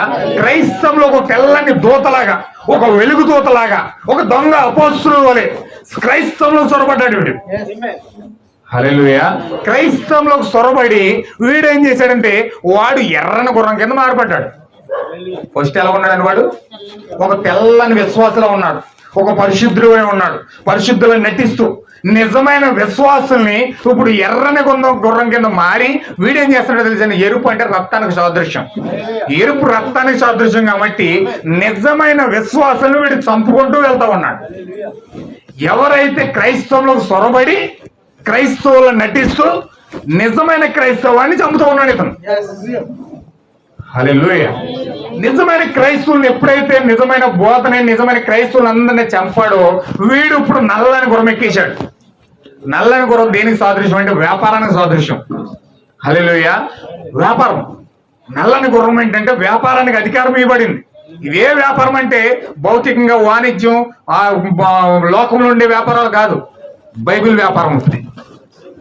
ఏంటండి బైబిల్ వ్యాపారం. ఇది ఒక వ్యాపారం అయిపోయింది. దీన్ని వ్యాపారం చేసేసుకుంటున్నారు. ఇప్పుడు ఒక్కొక్కరు ఒక్కొక్క వ్యాపారం పెట్టేశారు బైబిల్ ద్వారా. ఒక్కొక్కరు ఒక్కొక్క సంస్థలు పెట్టేశారు. ఒక్కొక్కరు ఒక్కొక్క విధానం. ఎవరు నచ్చిన రీతిలో వాళ్ళు వెళ్ళిపోవడం, రకరకాలుగా వాళ్ళ ఇష్టానుసారమైన కార్యాలు చేయడం. కర్పూరం నమ్ముకునేవాడు ఒకడు, లేకపోతే ఈ యొక్క కచ్చిపులు అమ్ముకునేవాడు ఒకడు, లేకపోతే బైబిల్ అమ్ముకునేవాడు ఒకడు, బుక్స్ అమ్ముకునేవాడు ఒకడు, రకరకాల వ్యాపారాలు పెట్టు బైబిల్ని ఒక వ్యాపారంగా చేసేసారు. ఎవరండి వీళ్ళు? నల్లని గుర్రం ఎక్కిన వాళ్ళు. సాతాను ఒక నర్రని గుర్రం కింద వచ్చాడు. ఇప్పుడు తెల్లని గుర్రం కింద వచ్చాడు, పరిశుద్ధుల్లో వచ్చాడు. నేను పరిశుద్ధుని అన్నాడు, నేను బాప్తిజం పొందేశాను అన్నాడు, నేను క్రైస్తవుని అన్నాడు. ఈ క్రైస్తవుల నటిస్తూ మారి క్రైస్తవుల్లో ఉండినట్టుండి నిజమైన క్రైస్తవుని చంపేస్తున్నాడు. నిజమైన క్రైస్తవుని ఎప్పుడైతే ఆ సంఘంలో తీసేశాడో వీడు వ్యాపారం పెట్టేశాడు. హల్లెలూయా. వీడు వ్యాపారం పెట్టి వాడు వ్యాపారం ఇచ్చే సంఘాన్ని వాడుకుంటూ వ్యాపారం వీడు పొట్ట కోసం బతుకుతూ వాడు పొట్టేవాడు దేవుడు. ఏం చెప్పినాను బైబిల్లో? వాడు పొట్టేవాడు దేవుడు. వాడు పట్టు కోసం వాడు బతుకుతూ ఉన్నాడు, వాడు తిండి కోసం వాడు బతుకుతూ ఉన్నాడు, వాడి శరీరం కోసం వాడు బతుకుతూ ఇతరులను కించపరుస్తూ ఇతరులను నాశనం చేస్తూ దానికోసం నిజంగా యథార్థంగా జీవించే వ్యక్తుల్ని చంపుతూ ఉన్నాడు వ్యక్తి. హల్లెలూయా. ఆ విధంగా చేస్తూ ఎప్పుడైతే మొత్తం అంతా కూడా వ్యాపార కేంద్రంగా దీన్ని మార్చేశాడో ఇప్పుడు దీన్ని ఏం చేశాడు తెలుసండి? ఎప్పుడైతే క్రైస్తవ వ్యాపారం అయిందో వీడు ఇప్పుడు పాండుర వర్ణం గుర్రం ఎక్కాడు. పాండుర వర్ణ గుర్రం ఏంటండి? పాండుర వర్ణ గుర్రం ఏంటంటే మృత్యు అయి ఉంది, మరణం అయి ఉంది. ఇప్పుడు మరణం అనేది చొరబడింది. ఎక్కడ? క్రైస్తవుల మీద. క్రైస్తవుల మీద ఎప్పుడైతే మరణం చొరబడిందో, ఎలాగైతే ప్రపంచం మీద మృత్యువు ఎలాడుతూ ఉంది, క్రైస్తవుల మీద కూడా మృత్యువు ఎలాడుతూ ఉంది. వీళ్ళు చేసిన అతిక్రమాలు, వీరు చేసిన దౌర్జన్యాలు, వీరు చేసిన వ్యాపారాలు, వీరు చేసిన మానభంగాలు, వీరు చేసిన భయంకరమైన కార్యాల వల్ల వీరు ఆత్మీయ మరణానికి గురైపోతూ ఉన్నారు. హల్లెలూయా. లోకస్తులు ఎలాగైతే భౌతికమైన సంబంధమైన మరణంతో ప్రపంచం మొత్తం వేలాడుతూ ఉందో చూడండి, ప్రపంచం మొత్తం ఇప్పుడు మరణం వేలాడుతూ ఉంది. దేవుడు మరణాన్ని అనుమతించాడు. అనేక మంది హార్ట్ అటాక్లు, అనేక మంది షుగర్లు, అనేక మంది బీపీలు, అనేక మంది థైరాయిడ్లు, అనేక మంది రకరకాల వైరస్ల ద్వారా బైబిల్ ఇంకేం చెప్పిందో తెలుసండి? ఎబోలా. జకర్యా గ్రంథంలో బైబిల్ ఏం చెప్తుందో తెలుసండి? లాస్ట్ తెగులు ఎలాంటి తెగులో తెలుసండి? మనిషిలాగానే ఉంటాడు, కూలిపోతాడు. మనిషిలాగానే ఉంటాడు, చూస్తూనే ఉంటాడు, కూలిపోతూ ఉంటాడు. మనిషి పురుగులు పట్టేది అప్పటికప్పుడు అలా పడిపోతూ ఉంటాడు అంతే. ఎలాంటి వైరస్లు అంటే భూమి మీద ఉన్న ఆటమ్స్, భూమి మీద ఉన్న వైరస్లు, భూమి మీద ఉన్న కాలుష్యం అంతా కూడా మొత్తం సర్వనాశనం అయిపోయింది. హల్లెలూయా. మొత్తం సమస్తం పొల్యూషన్ అంతా గాలిలో ఉంది.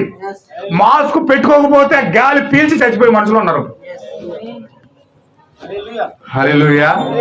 హైడ్రోజన్స్, హై ఆక్సిజన్ మొత్తం అన్ని కాలుష్యంతో మొత్తం కల్మషం అయిపోయి వాతావరణం కలుషితం అయిపోయింది. హల్లెలూయా. బైబిల్లో 7 తెగుళ్ళు ఉన్నాయి. 7 పాత్రలు ప్రపంచం మీద కుమ్మరిస్తా ఉన్నాడు దేవుడు. 7 పాత్రల ద్వారా తెగుళ్ళన్నీ భూమి మీద పడతా ఉన్నాయి. వాతావరణం కాలుష్యం అయిపోయింది. పూర్వకాలం ముసలోళ్ళు నూతులో నీళ్ళు తాగి బతికేవారు. చెరువుల్లో నీళ్ళు తెచ్చి ఒక బిందెని అక్కడ పెట్టి పట్టుకేసి తాగేసేవారు. ఏమైంది కాదు. ఇప్పుడు వాటర్ అన్ని పక్కన పెట్టి మినరల్ వాటర్ తాగకపోతే జబ్బులు వచ్చేస్తున్నాయి. హల్లెలూయా.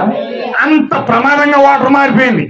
ఆహారం చూడండి, ఒకప్పుడు తాటికాయ తింటే బతికేసేవారు. తాటికాయ వాళ్ళ ఆహారం అంత అద్భుతంగా ఉండేది. తాటికాయ తింటే బతికేసేవారు వాళ్ళు. ఇప్పుడు తాటికాయలు తినమనండి, ఈ రోజు వాళ్ళు పెట్టి హాస్పిటల్ పెట్టేస్తారు అన్ని.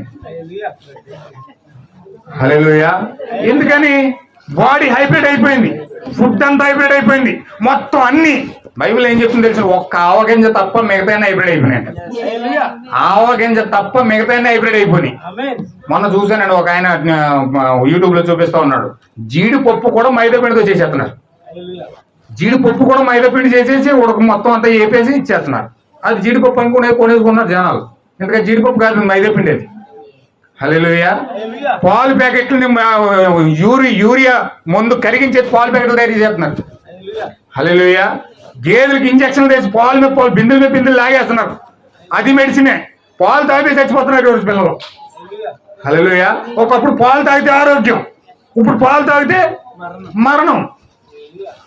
ఇంజక్షన్ చేసేసి గేదెకి ఇంజక్షన్ ఇస్తేనే కానీ పాలు ఇస్తలేదు. హల్లెలూయా. అంటే వాతావరణం మొత్తం పొల్యూషన్ అయిపోయింది, ఆహారం పొల్యూషన్ అయిపోయింది, తినే ఫుడ్ పొల్యూషన్ అయిపోయింది. ప్రతిదీ కూడా మనిషికి మరణమే తీసుకొస్తుంది. హల్లెలూయా. ఎందుకని? దీన్నంతా తయారు చేసేది ఎవరు? దీన్నంతా నాశనం చేసింది ఎవరు? మనిషే. జ్ఞానం అని చెప్పుకొని, తెలివి అని చెప్పుకొని, మేము ఇంకా టెక్నాలజీ పెంచుతున్నామని చెప్పుకొని మనిషికి దగ్గరగా తీసుకొచ్చేది ఏంటంటే మరణాన్ని తీసుకొస్తున్నాడు. దేశాన్ని కాపాడుతున్నామని చెప్పేసి హైడ్రోజన్ బాంబ్స్, ఆటమ్ బాంబ్స్ తయారు చేస్తున్నారు. శాటిలైట్ లో దాస్తున్నారు. ఏ పిచ్చోడు ఇలా బట్టను నొక్కాడంటే ఆ శాటిలైట్ వెళ్ళి ఇంకో దేశం మీద పడ్డదంటే పట్టణం వెళ్ళిపోతున్నాం. 3వ ప్రపంచంతో స్టార్ట్ అయిపోతుంది. హల్లెలూయా. ఎందుకు ఇదంతా? మనిషి ప్రయత్నించేదంతా కూడా దేనికోసం ప్రయత్నం చేస్తున్నాడంటే మరణం తెచ్చుకోవడాకే, జీవం తెచ్చుకోవడం కాదు, ఆరోగ్యం తెచ్చుకోవడం కాదు, లేకపోతే సురక్షితంగా కొన్ని సంవత్సరాలు బ్రతకడం కాదు. హల్లెలూయా. ఫ్యాక్టరీల ద్వారా వెళ్ళిపోతుంది పొల్యూషన్. అనేక యూరిన్, యాసిడ్, భయంకరమైన కార్యాల ద్వారా పొల్యూషన్ అంతా ఏర్పడి మొత్తం గాలి పొల్యూషన్ గా మారిపోయింది. మనిషి ఎక్కడా కూడా జీవించే వాతావరణం ఎక్కడ ఉందా? ఎక్కడ లేదండి. ఎందుకంటే ప్రతిదీ మరణమే. పీల్చే గాలి మరణం, తినే ఫుడ్ మరణం, తాగే వాటర్ మరణం, అన్ని మరణాలు తీసుకొస్తున్నాయి. అందుకే ఏ మనిషి ఎప్పటి వరకు ఎవరు బతుకుతాడు ఎవరు తెలియదు. ఎవరు ఏ మనిషికి శాశ్వతమైనది కాదు. ఇప్పుడు ఎవరు ఏ క్షణంలో పుట్టుకోమంటారు? చిన్నపిల్లలు ఉండగా ఉంటారు, లేకపోతే 25 సంవత్సరాలు వచ్చి వెళ్ళిపోతాడు, లేకపోతే 50 సంవత్సరాలు వచ్చి వెళ్ళిపోతాడు, లేకపోతే 75 సంవత్సరాలు వచ్చి వెళ్ళిపోతాడు. ఎప్పుడు వెళ్ళిపోతారో ఎవరు తెలియదు. ఎలాగైపోయినాడు ప్రాణాలు? ఇంతలో కనబడే అంతలో మాయమైపోయి ఆవిరిలాంటి జీవితాలు అయిపోయింది. అరే ఇప్పుడు దాకా బాగా ఉన్నాడు, ఇప్పుడు దాకా తిన్నాడు, తాగాడు, మాతోనే మాట్లాడాడు, సడన్ గా అటాక్ వచ్చేసింది. ఇప్పుడు దాకా చక్కగా ఉన్నాడు, చక్కగా మాట్లాడాడు, ఏమైపోయాడు? అయిపోయింది. హల్లెలూయా. అంటే ప్రాణం ఎంత ఈజీ అయిపోయిందంటే ఏదో ఇలా తీసి అక్కడ పెట్టినంత ఈజీ అయిపోయింది ఈరోజు ప్రాణం తీయడం. అంటే ఈ 4వ ముద్ర ప్రపంచం మీద సవారీ చేస్తా ఉంది, సంఘాల మీద సవారీ చేస్తా ఉంది, మనుషుల మీద సవారీ చేస్తా ఉంది. దేవుడు దానికి అధికారం ఇచ్చాడు. హల్లెలూయా. మరణానికి దేవుడు అధికారం ఇచ్చాడు. ఇప్పుడు మరణము సవారీ చేస్తా ఉంది ప్రపంచం మీద. ఎవరిని ఏ విధంగా తాకుతుంది అన్నది ఎవరికి తెలియదు. అప్పుడు వరకు విర్రదీగుతాడు, నాకు అది ఉంది, నాకు ఇది ఉంది, నాకు అది ఉంది, నాకు అది ఉంది, నేను ఇది ఉన్నాను, ఇంత స్టేటస్ కలిగి ఉన్నానని చెప్తా ఉంటాడు. తెల్లారిపోతుంటే కనిపించదు. హల్లెలూయా. అతని డబ్బు అతను రక్షించట్లేదు, అతని ఆస్తి అతని ప్రాణాన్ని కాపాడట్లేదు, అతని యొక్క జీవాన్ని ఏది కాపాడే శక్తి లేదు. ఏ డాక్టర్ కూడా దాన్ని బాగు చేయలేడు. హల్లెలూయా. చివరి టైం అయిపోయిన తర్వాత డాక్టర్ కూడా చెప్తాడు, మీ దేవుడు ఎవరున్నారో వాళ్ళకి ప్రార్థన చేసుకోండి, మీకు నమ్మకం ఉంటే మేమేం చేయలేమంటాడు. డాక్టర్ కూడా చేతులు ఎత్తేస్తాడు. హల్లెలూయా. అంటే భూమి మీద మరణము సవారీ చేస్తా ఉంది, మృత్యువు సవారీ చేస్తా ఉంది. అది ఏ విధంగా ఎవరిని తాకుతాదో ఎవరికి తెలీదు. అరే నువ్వు అది, నువ్వు ఇది కలిగి ఉన్నావు, నువ్వు ఆ మతాన్ని కలిగి ఉన్నావు, ఈ మతాన్ని కలిగి ఉన్నావు, నేను తాకను, నిన్ను ముట్టుకోను అని మరణమే ఎవరికేం చెప్పదు. నువ్వేం కలిగి ఉన్నావు, అయిపో నేను చాలా పెద్ద ప్రార్థన పరునండి, నేను చాలా ఎన్ని పాటలు పాడతానండి అంటే నిన్ను చూసి మరణం వెళ్ళిపోదు. హల్లెలూయా. నేను చర్చిలో ఉండి అన్ని పాటలు నేనే పాడతాను, సంఘాలు పెద్దని నేనే, సంఘ కాపర్ని నేనే, బిషప్ నేనే, రెవరెండ్ నేనే అంటే మరణం నేను వెళ్ళిపోదు. హల్లెలూయా. ఆడు ఎంత పెద్దోడైనా టాటా బాయ్ చెప్పి చర్చే. మరణం దగ్గరికి వస్తే అతను ఎంత పెద్ద మనిషి అన్నది మరణం చూడ్డు, అతను ఎంత ఏ హోదాలో ఉన్నాడు మరణం చూడ్డు. హల్లెలూయా.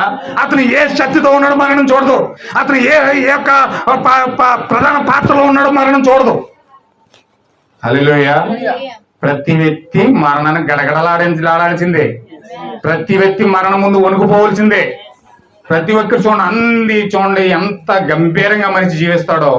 ఏదన్నా వ్యాధి వచ్చి మంచం మీద పడితే అమ్మా అయ్యా, అమ్మా అయ్యా అంటాడు. తొగర కొట్టు మీసాలు తిప్పేసినోడు కూడా మంచం మీద పడినోడికి అతని జీవితం అలా మారిపోతుంది. హల్లెలూయా. మరణం ముందు ఎవరైనా వణుకోవాల్సిందే, ఎవరైనా వణుకాల్సిందే. కానీ మరణాన్ని వణికించేది ఒకటి ఉంది, దానికోసం ఈరోజు మాట్లాడతాం. హల్లెలూయా. మరణం ముందు ఏ వ్యక్తి కూడా అతీతుడు కాదు. మరణం ముందు ప్రతి మనిషి వంగాల్సిందే, ప్రతి మనిషి తలాంచాల్సిందే, ప్రతి మనిషి మోకాలు ఒడ్డాల్సిందే. కానీ మరణమే ఇంకొక వ్యక్తి ముందు మోకాలు వస్తుంది, మరణమే ఇంకో దానికి తలవలుస్తుంది, మరణమే ఇంకో దానికి గడగడ వణుకుతుంది. ఏంటి అదంటే రక్తమై ఉంది. హల్లెలూయా. రక్తం ముందు మరణం గడగడలాడాల్సిందే, రక్తం ముందు మరణం వణకాల్సిందే, రక్తం ముందు మరణము ఖచ్చితంగా మోకాలు ఒడ్డాల్సిందే. ఏ రక్తం మరి? ఏ రక్తం మరి? పరిశుద్ధమైన రక్తం అది, నిష్కలంకమైన రక్తం అది. యోగ్యమైన రక్తం ముందు, పరిశుద్ధమైన రక్తం ముందు ఈ యొక్క దెయ్యమైన మరణమైన వ్యాధైన తల వంగాల్సిందే. హల్లెలూయా. దేవుడు నాకు మహిమ కలుగును గాక. ఆ రక్తం కోసం మనం మాట్లాడుకోవాలి. ఇప్పుడు పరిశుద్ధమైన రక్తం కోసం మనం మాట్లాడుకోవాలి. హల్లెలూయా. ఇప్పుడు రక్తం ముందు మరణం గడగడలాడుతుందంటే ప్రపంచం మీద ప్రతి వ్యక్తిని గడగడలాడించిన మరణము రక్తం ముందు గడగడలాడుతుందంటే అంటే రక్తం ఎంత బలవంతమైంది. మరణమే ప్రతి మనిషిని వంగదీసేస్తుంది, మరణమే ప్రతి మనిషిని ఓడించేస్తుంది, మరణమే ప్రతి వ్యాధిని కూడా తీసుకొస్తూ ఉంది, మరణమే ప్రతి మనిషిని లొంగదీసేస్తుంది. హల్లెలూయా. చూడండి, మరణానికి రాకముందు ప్రతి మనిషి కూడా ఉంటారు, మరణము రాకముందు ప్రతి మనిషి కూడా ఉంటుంది. ఏంటో తెలుసండి? భయం. చిన్న వ్యాధి వస్తే భయానికి వణుకుపోతాడు, భయపడి చిన్న జ్వరం వస్తే ఇంకా వణుకుపోతాడు. ఇది ఎక్కడి వరకు తీసుకెళ్తాదో, ఇది ఏ దూరం తీసుకెళ్తాదో. గ్యాస్ నొప్పి వస్తే భయపడిపోతున్నాడు ఈరోజు మనిషి, హార్ట్ అటాక్ వచ్చేస్తుందేమో అనుకుంటున్నాడు. హల్లెలూయా. అంటే చిన్న గ్యాస్ నొప్పి కూడా మనిషిని వణికిచ్చేస్తుంది ఈరోజు. గోగోవల్లి వెళ్ళి అల్లం మొక్క నోట్లు వేసుకుంటాడు, లేకపోతే ఏ మెడికల్ స్టోర్కి వెళ్ళి ఏ టాబ్లెట్ మింగేస్తాడు, లేకపోతే ఏ సోడా దగ్గరికి వెళ్ళి ఏ సోడా తాగేస్తాడు. ఎందుకని? మరణ భయం. ఇదేమైపోతుందో, ఎక్కడి వరకు తీసుకెళ్ళిపోతుందో, అది తాగకపోతేనే కడుపులో తిప్పేస్తూ ఉంటారు. అయోమయం అయిపోతూ ఉంటుంది, ఏదో జరిగిపోతుంది అనిపించేస్తుంది. హల్లెలూయా. అతను బట్టి అతను కాపాడతలేదు ఆ టైంలో. హల్లెలూయా. ఎంతమందికి అర్థమవుతుంది అన్నమాట? అతను బట్టి అతను కాపాడతలేదు, అతని మతం అతను కాపాడతలేదు, అతని శక్తి అతను కాపాడతలేదు, అతని టాలెంట్ అతను కాపాడతలేదు, అతని జ్ఞానం అతను కాపాడతలేదు. ఏం పని చేస్తుంది మరి ఆ టైంలో? ఏం పని చేస్తుంది ఆ టైంలో? టాబ్లెట్ పని చేస్తుంది. హల్లెలూయా. మరి ఇన్ని మొక్కుతున్నాం, ఇన్ని చేస్తున్నాం, మరి టాబ్లెట్ వేసుకోకుండా ఉండలేవా? టాబ్లెట్ కాపాడలేదు, టాబ్లెట్నే నమ్ముతున్నావు వారు టైంలో, దేన్ని నమ్మట్లేదు. ఎవరు ముందు వచ్చినా సరే ముందు నువ్వు టాబ్లెట్ పడవలసిందే. మరి ఇంత మంచి కార్యాలు చేస్తున్నావు, ఇన్ని పుణ్య కార్యాలు చేస్తున్నావు, ఇన్ని కార్యాలు చేస్తున్నావు కదంటే ఆ టైంలో పని చేయదు. హల్లెలూయా. అంటే మనిషి దేనికి భయపడుతున్నాడంటే మరణానికి భయపడుతున్నాడు. మరణానికి భయపడుతున్నాడు కాబట్టి దీనికి ఇంపార్టెన్స్ ఇస్తున్నాడు. ఈరోజు ఫుడ్ కేర్ ఎంత తీసుకుంటారంటే, ఎంత ఫుడ్ కేర్ తీసుకుంటారంటే, ఇది తింటే గ్యాస్ వచ్చేద్ది, ఇది తింటే అది పెరిగిపోద్ది, ఇది తింటే అది పెరిగిపోద్ది, ఈ టైంలో ఇది తినకూడదు, ఈ టైంలో అది తినకూడదు. ఫుడ్ జాగ్రత్తలు. కొలెస్ట్రాల్ పెరిగితే దానికి టాబ్లెట్లు, లావు పెరిగితే దానికి టాబ్లెట్లు, లావు తగ్గడానికి. లావు పెరిగితే మళ్ళీ ఇంకో ప్రాబ్లం వస్తుంది, లావు తగ్గితే ఇంకో ప్రాబ్లం వస్తుంది, రక్తం తగ్గితే లో బీపీ వచ్చేద్ది, రక్తం పెరిగితే హై బీపీ వచ్చేద్ది. అన్ని భయ్యలే. హల్లెలూయా. గట్టిగా అన్నం తింటే ఓ ప్రాబ్లం, తినకపోతే ఓ ప్రాబ్లం. అవునండి. హల్లెలూయా. రకరకాల ప్రాబ్లం. ప్రతి మనిషి దేనికి వణకాలండి? మరణానికే వణుకుతున్నాడు. అంటే దానికి భయపడుతున్నాడు, ఏమైపోద్దో జీవితం. మళ్ళీ ఏదైనా గ్యాస్ మొన్న వచ్చినప్పుడు ఒక ఆయన గ్యాస్ నొప్పి వచ్చింది ఒక ఆయనకి.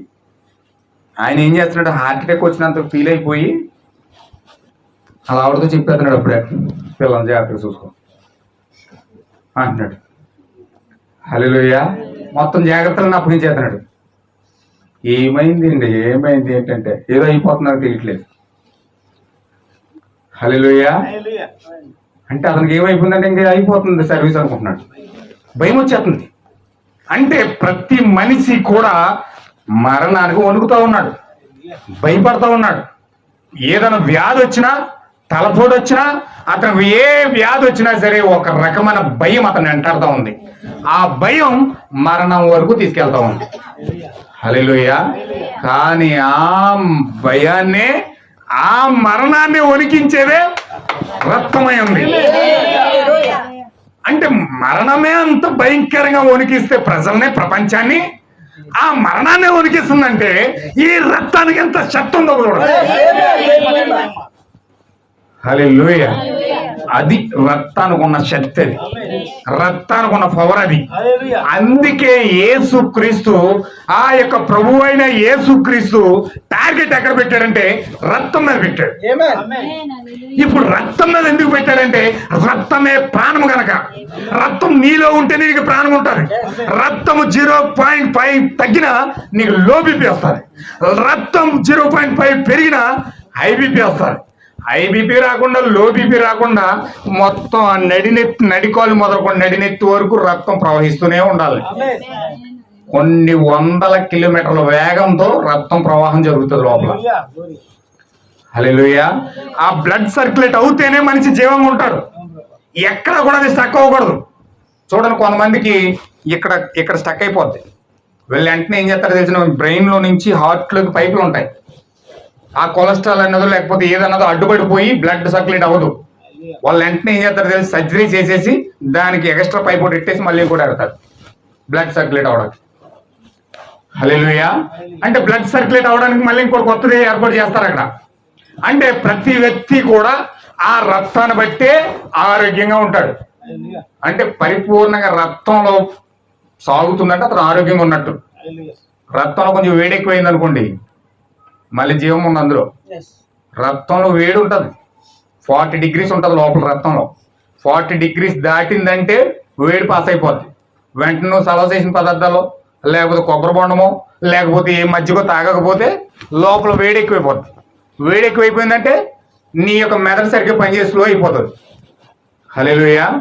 అంటే ప్రతిదీ కూడా నీ యొక్క జీవితం అంతా కూడా ఆరోగ్యంగా ఉండాలంటే రక్తం పరిశుద్ధంగా ఉండాలి, రక్తం ఫ్రెష్గా ఉండాలి, బాడీ అంతా కూడా తిరుగుతూ ఉండాలి రక్తం. హల్లెలూయా. ఎందుకు ఇంత ప్రవహిస్తుందంటే ఆ రక్తం ఫ్రీగా తిరుగుతుందంటే నీలో జీవం పుష్కలంగా తిరుగుతుంది అనదం. హల్లెలూయా. రక్తమే ప్రాణం గనక. ఎంతమందికి అర్థమవుతుంది అన్నమాట? ఇప్పుడు రక్తంలోనే సమస్తమైన కార్యాలు ఉన్నాయి.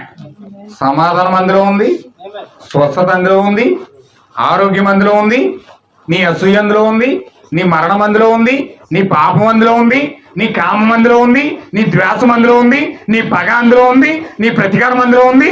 ప్రతిదీ కూడా అందులో మంచి ఉంది, చెడు ఉంది, పాపం ఉంది, పుణ్యకార్యాలు ఉన్నాయి. హల్లెలూయా.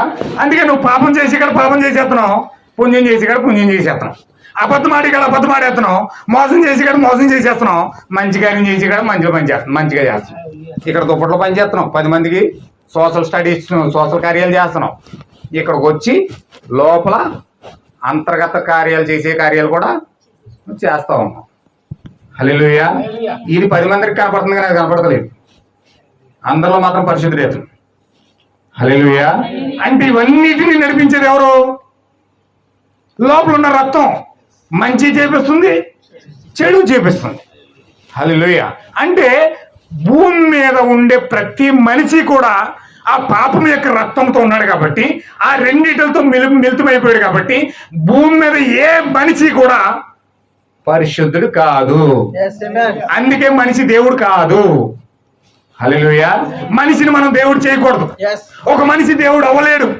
ఏ మనిషి ఎంత మంచి కార్యం చెప్పినా, ఎన్ని పుణ్య కార్యాలు చేసినా, ఎన్ని పరిశుద్ధమైన కార్యాలు చేసినా మనిషి దేవుడు కాలేడు. ఎందుకంటే మనిషి లోపల ఉన్న బ్లడ్ పాపమైంది. జంతువు పాపమే, మనిషి పాపమే, భూమి మీద ఉన్న ప్రతిదీ కూడా, ప్రతి జీవి కూడా పాపమే. ఎంతమందికి అర్థమవుతుందన్నమాట? భూమి మీద ఉన్న ప్రతిదీ కూడా పాపంతో జన్మించింది. జన్మ పాపం, కర్మ పాపం భూమి మీద ఉన్నాయి. ప్రతి మనిషి జన్మ పాపం, కర్మ పాపంతో వస్తూనే ఉన్నాడు, నడుస్తూనే ఉన్నాడు. ఈ 2 విధాల పాపాలతో ప్రతి మనిషి జన్మిస్తూనే ఉన్నాడు. హల్లెలూయా. ఏ మనిషి పాపానికి అతీతుడు కాదు. మనిషి దేవుడు కాలేడు. మనిషి ఏ వ్యక్తి కూడా దేవుడు కాలేడు. ఎంతమందికి అర్థమవుతుందన్నమాట? మనిషిని మనం దేవుడు చేయకూడదని. ఒక మనిషిని మనం దేవుడు చేస్తే అంతకంటే పెద్ద భయంకరమైన అబద్ధం, అంత పెద్ద భయంకరమైన మోసం మరొకటి ఉండదు. మనిషిని ఎల్లప్పుడూ దేవుడు చేయకూడదు. మనిషి దేవుడు కాలేడు. దేవుడు దేవుడే, మనిషి మనిషే. హల్లెలూయా. ఎందుకు అంటే మనిషి యొక్క రక్తము మరణంతో పోరాడలేదు. మనిషి యొక్క రక్తము ఆ వ్యాధులతో పోరాడలేదు. మనిషి యొక్క రక్తము ఆ యొక్క దెయ్యాలతో పోరాడలేదు. మనిషి యొక్క రక్తము ఆ మరణాన్ని జయించే శక్తి వీనిలో లేదు. అందుకే మనిషిని ఆరాధించే మనిషిని ఇంకో మనిషి ఆరాధిస్తున్నాడంటే ఈ మనిషి ఆ మనిషి 2 పాపాలే కాబట్టి ఇద్దరు దోగోతులాడతాడు, ఇద్దరు పాపాలు పడతాడు. హల్లెలూయా. ఏదో సామెత ఉంటుంది కదా, బూడిద రాసుకుంటే ఏం జరుగుతుందండి? నల్ల బూడిద రాస్తుందట. అలాగ ఒక మనిషి ఇంకొక మనిషిని ఆరాధిస్తున్నాడంటే, మనిషి ఇంకో మనిషిని దేవుని చేశాడంటే అప్పుడు ఆ వ్యక్తి ఇద్దరు బైబిల్లో సామెత ఉంటుంది, ఇతను గుడ్డోడే. హల్లెలూయా. ఇద్దరు గుడ్డోళ్ళు కలిసి జత చేసేసుకుని నడుచుకుంటూ వెళ్ళారనుకోండి, నేను నడిపిస్తానని ఈ గుడ్డోడు ఎదరు నడిచేస్తున్నాడు, వెనకాల ఇంకో గుడ్డోడు నడిపిస్తున్నాడు. వీళ్ళిద్దరూ కలిసి నడుపుతున్నారు. గుడ్డోళ్ళు ఇద్దరు ఏదో గుంత వచ్చింది. హల్లెలూయా. ఈ గుడ్డోళ్ళు ఇద్దరు వెళ్ళి ఆ గుంతలో పడ్డారు. ఎందుకంటే వీడికి కనపడదు, వీడికి కనపడదు, ఇద్దరు గుంతలో పడ్డారు. హల్లెలూయా. అలాగుంటుంది ఇప్పుడు ఈరోజు. మనిషి ఇంకొక మనిషిని వెంబడిస్తే, మనిషి ఇంకొక మనిషిని దేవుడిని చేస్తే ఇద్దరు గుంతలు పడతారు తప్ప ఇద్దరు మరణాన్ని జయించలేరు, ఇద్దరు వ్యాధిని జయించలేరు, ఇద్దరు ఆ స్వార్థాన్ని జయించలేరు, ఇద్దరు ఆ కామాన్ని జయించలేరు, ఇద్దరు ఆ ద్వేషాన్ని జయించలేరు. హల్లెలూయా. ఆ ద్వేషం అక్కడ ఉంటుంది, ఆ పాపం అక్కడ ఉంటుంది, ఆ కార్యాలన్నీ అక్కడ ఉంటాయి. వీళ్ళు మాత్రం పుణ్యకార్యాలు చేసేసి పెద్ద పెద్ద పవిత్రులు అయిపోతారు.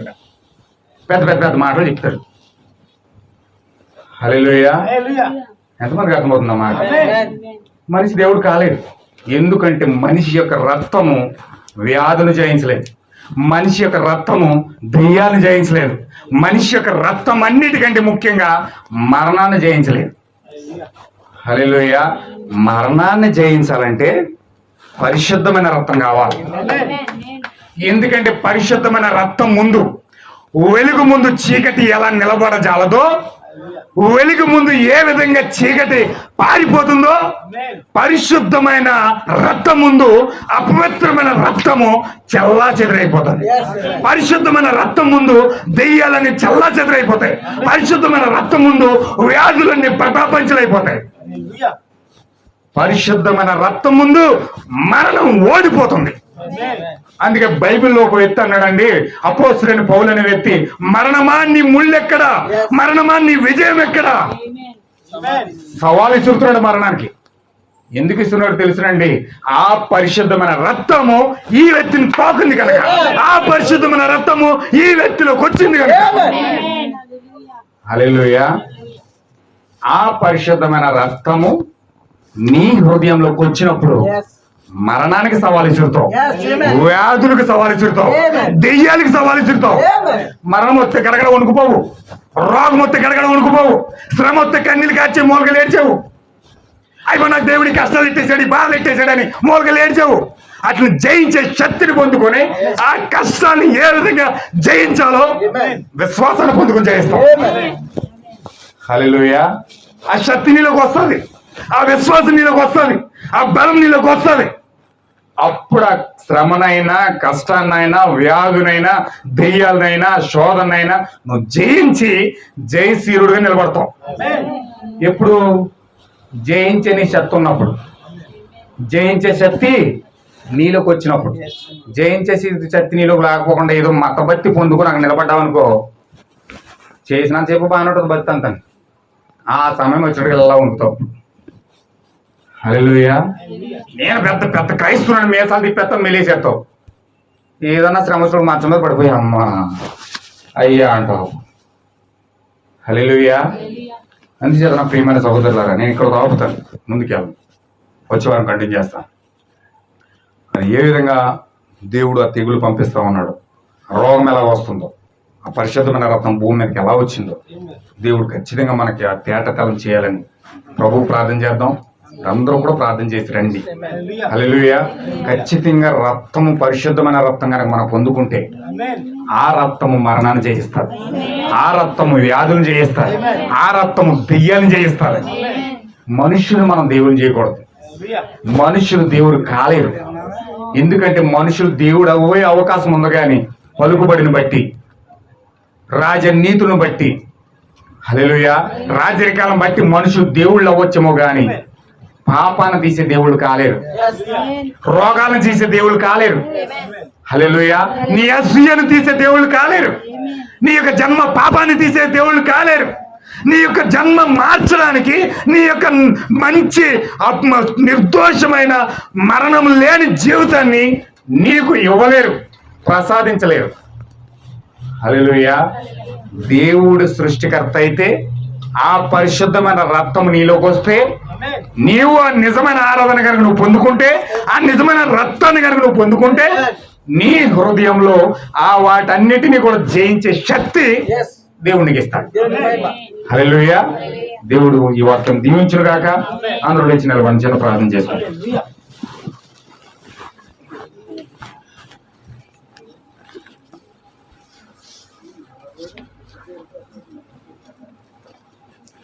చిన్న ప్రార్థన చేయండి. అందరూ కూడా మీ హృదయాల్లో చిన్న ప్రార్థన చేయండి.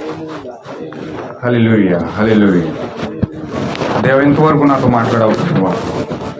నిజంగా ప్రభువా, ఆ పరిశుద్ధమైన రక్తం ఏమిటో ప్రభును మాకు తెలియజేస్తా ఉన్నావు ప్రభువా. రక్తంలో జీవం ఉందని, రక్తంలో ప్రాణం ఉందని మాకు తెలియజేస్తా ఉన్నావు ప్రభువా.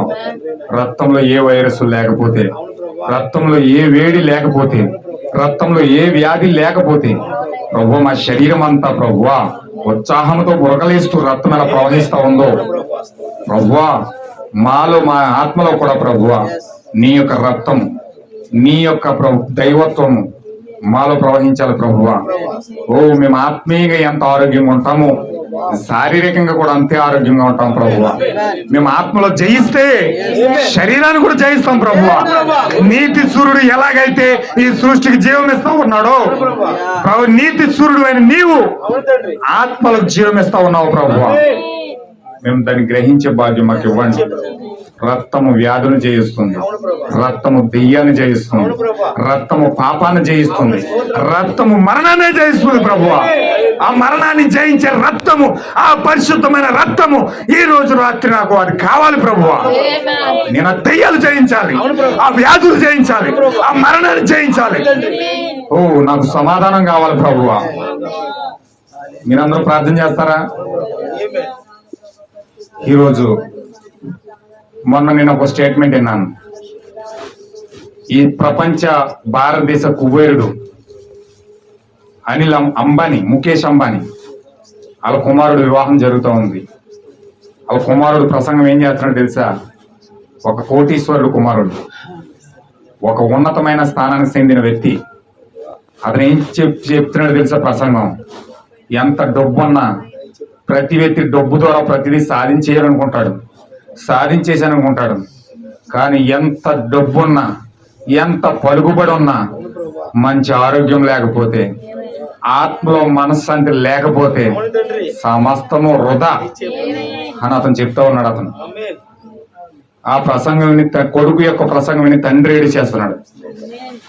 ఈరోజు ఏమి కలిగి ఉన్నా నీ ఆత్మలో శాంతి లేకపోతే, నీకు మంచి ఆరోగ్యం లేకపోతే, నువ్వు ఏం పొందుకుంటే ఏం ఉపయోగం? ఎంత భక్తి చేస్తే ఏం ఉపయోగం? ఎన్ని కార్యాలు చేస్తే ఏం ఉపయోగం?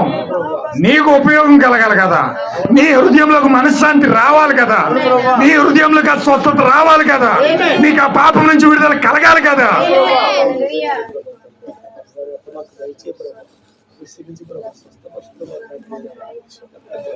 అవన్నిటిని చూపించే ఒక విడుదల, పూర్తి విడుదల దేవుడు ఎక్కడ పెట్టాడు తెలుసా? రక్తంలో పెట్టాడు.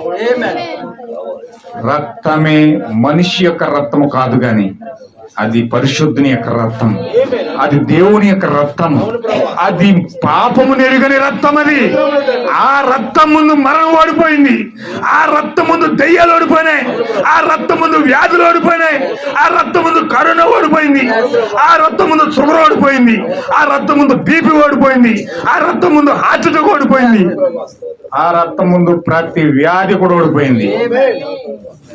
కానీ రోజు ఆ రక్తం చులకనైపోయిందండి.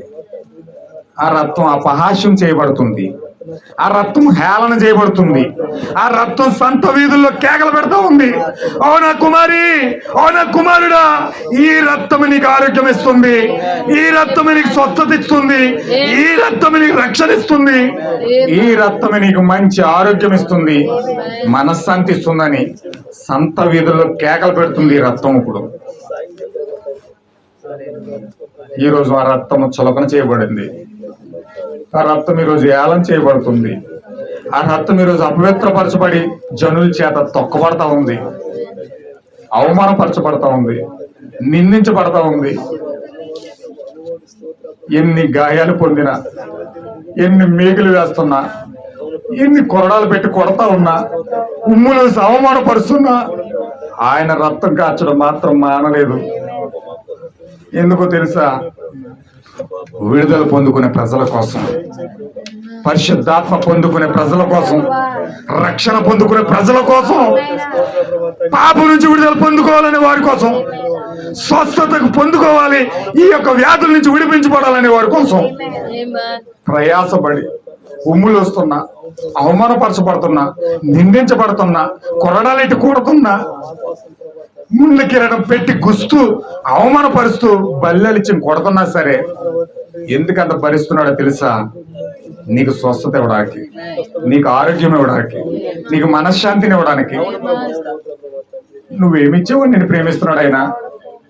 నువ్వేమిచ్చావు? నీకు అవ్వల కోసం అంత త్యాగం చేస్తున్నాడు ఆయన. నువ్వేమైనా బలి చేసావా? నువ్వేమైనా అర్పణలు అర్పించావా? నువ్వేమైనా గుడి కట్టావా? నువ్వేమైనా ఆయన కోసం ఏదైనా పగడబందీగా నువ్వు ఏదైనా కార్యాలు చేస్తున్నావా? ఏమి చేయకపోయినా నిన్ను ప్రేమిస్తున్నాడే, ఏమి చేయకపోయినా నిన్ను కరుణిస్తున్నాడే, ఏమి చేయకపోయినా నిన్ను స్వస్థపరుస్తున్నాడే. అది దేవుని యొక్క ప్రేమ. అది ఏమి ఆశించకుండా ప్రేమ అది. నిజంగా నీకు విడుదల పొందుకోవాలని ఆశ ఉంటే ఆ రక్తం దగ్గరికి రండి. ఆ రక్తం దగ్గరికి రండి. దెయ్యాల్ని ఓడించే రక్తం అది, మరణాన్ని ఓడించే రక్తం అది, రోగాన్ని ఓడించే రక్తం అది.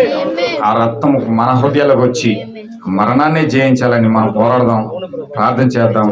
దేవుడి వాక్యం దీవించును గాక. మన మధ్యలో ఉన్న సమీల్ జన్ గారు ప్రార్థన చేస్తారు. ముగింపు ప్రార్థన చేసుకుందాం.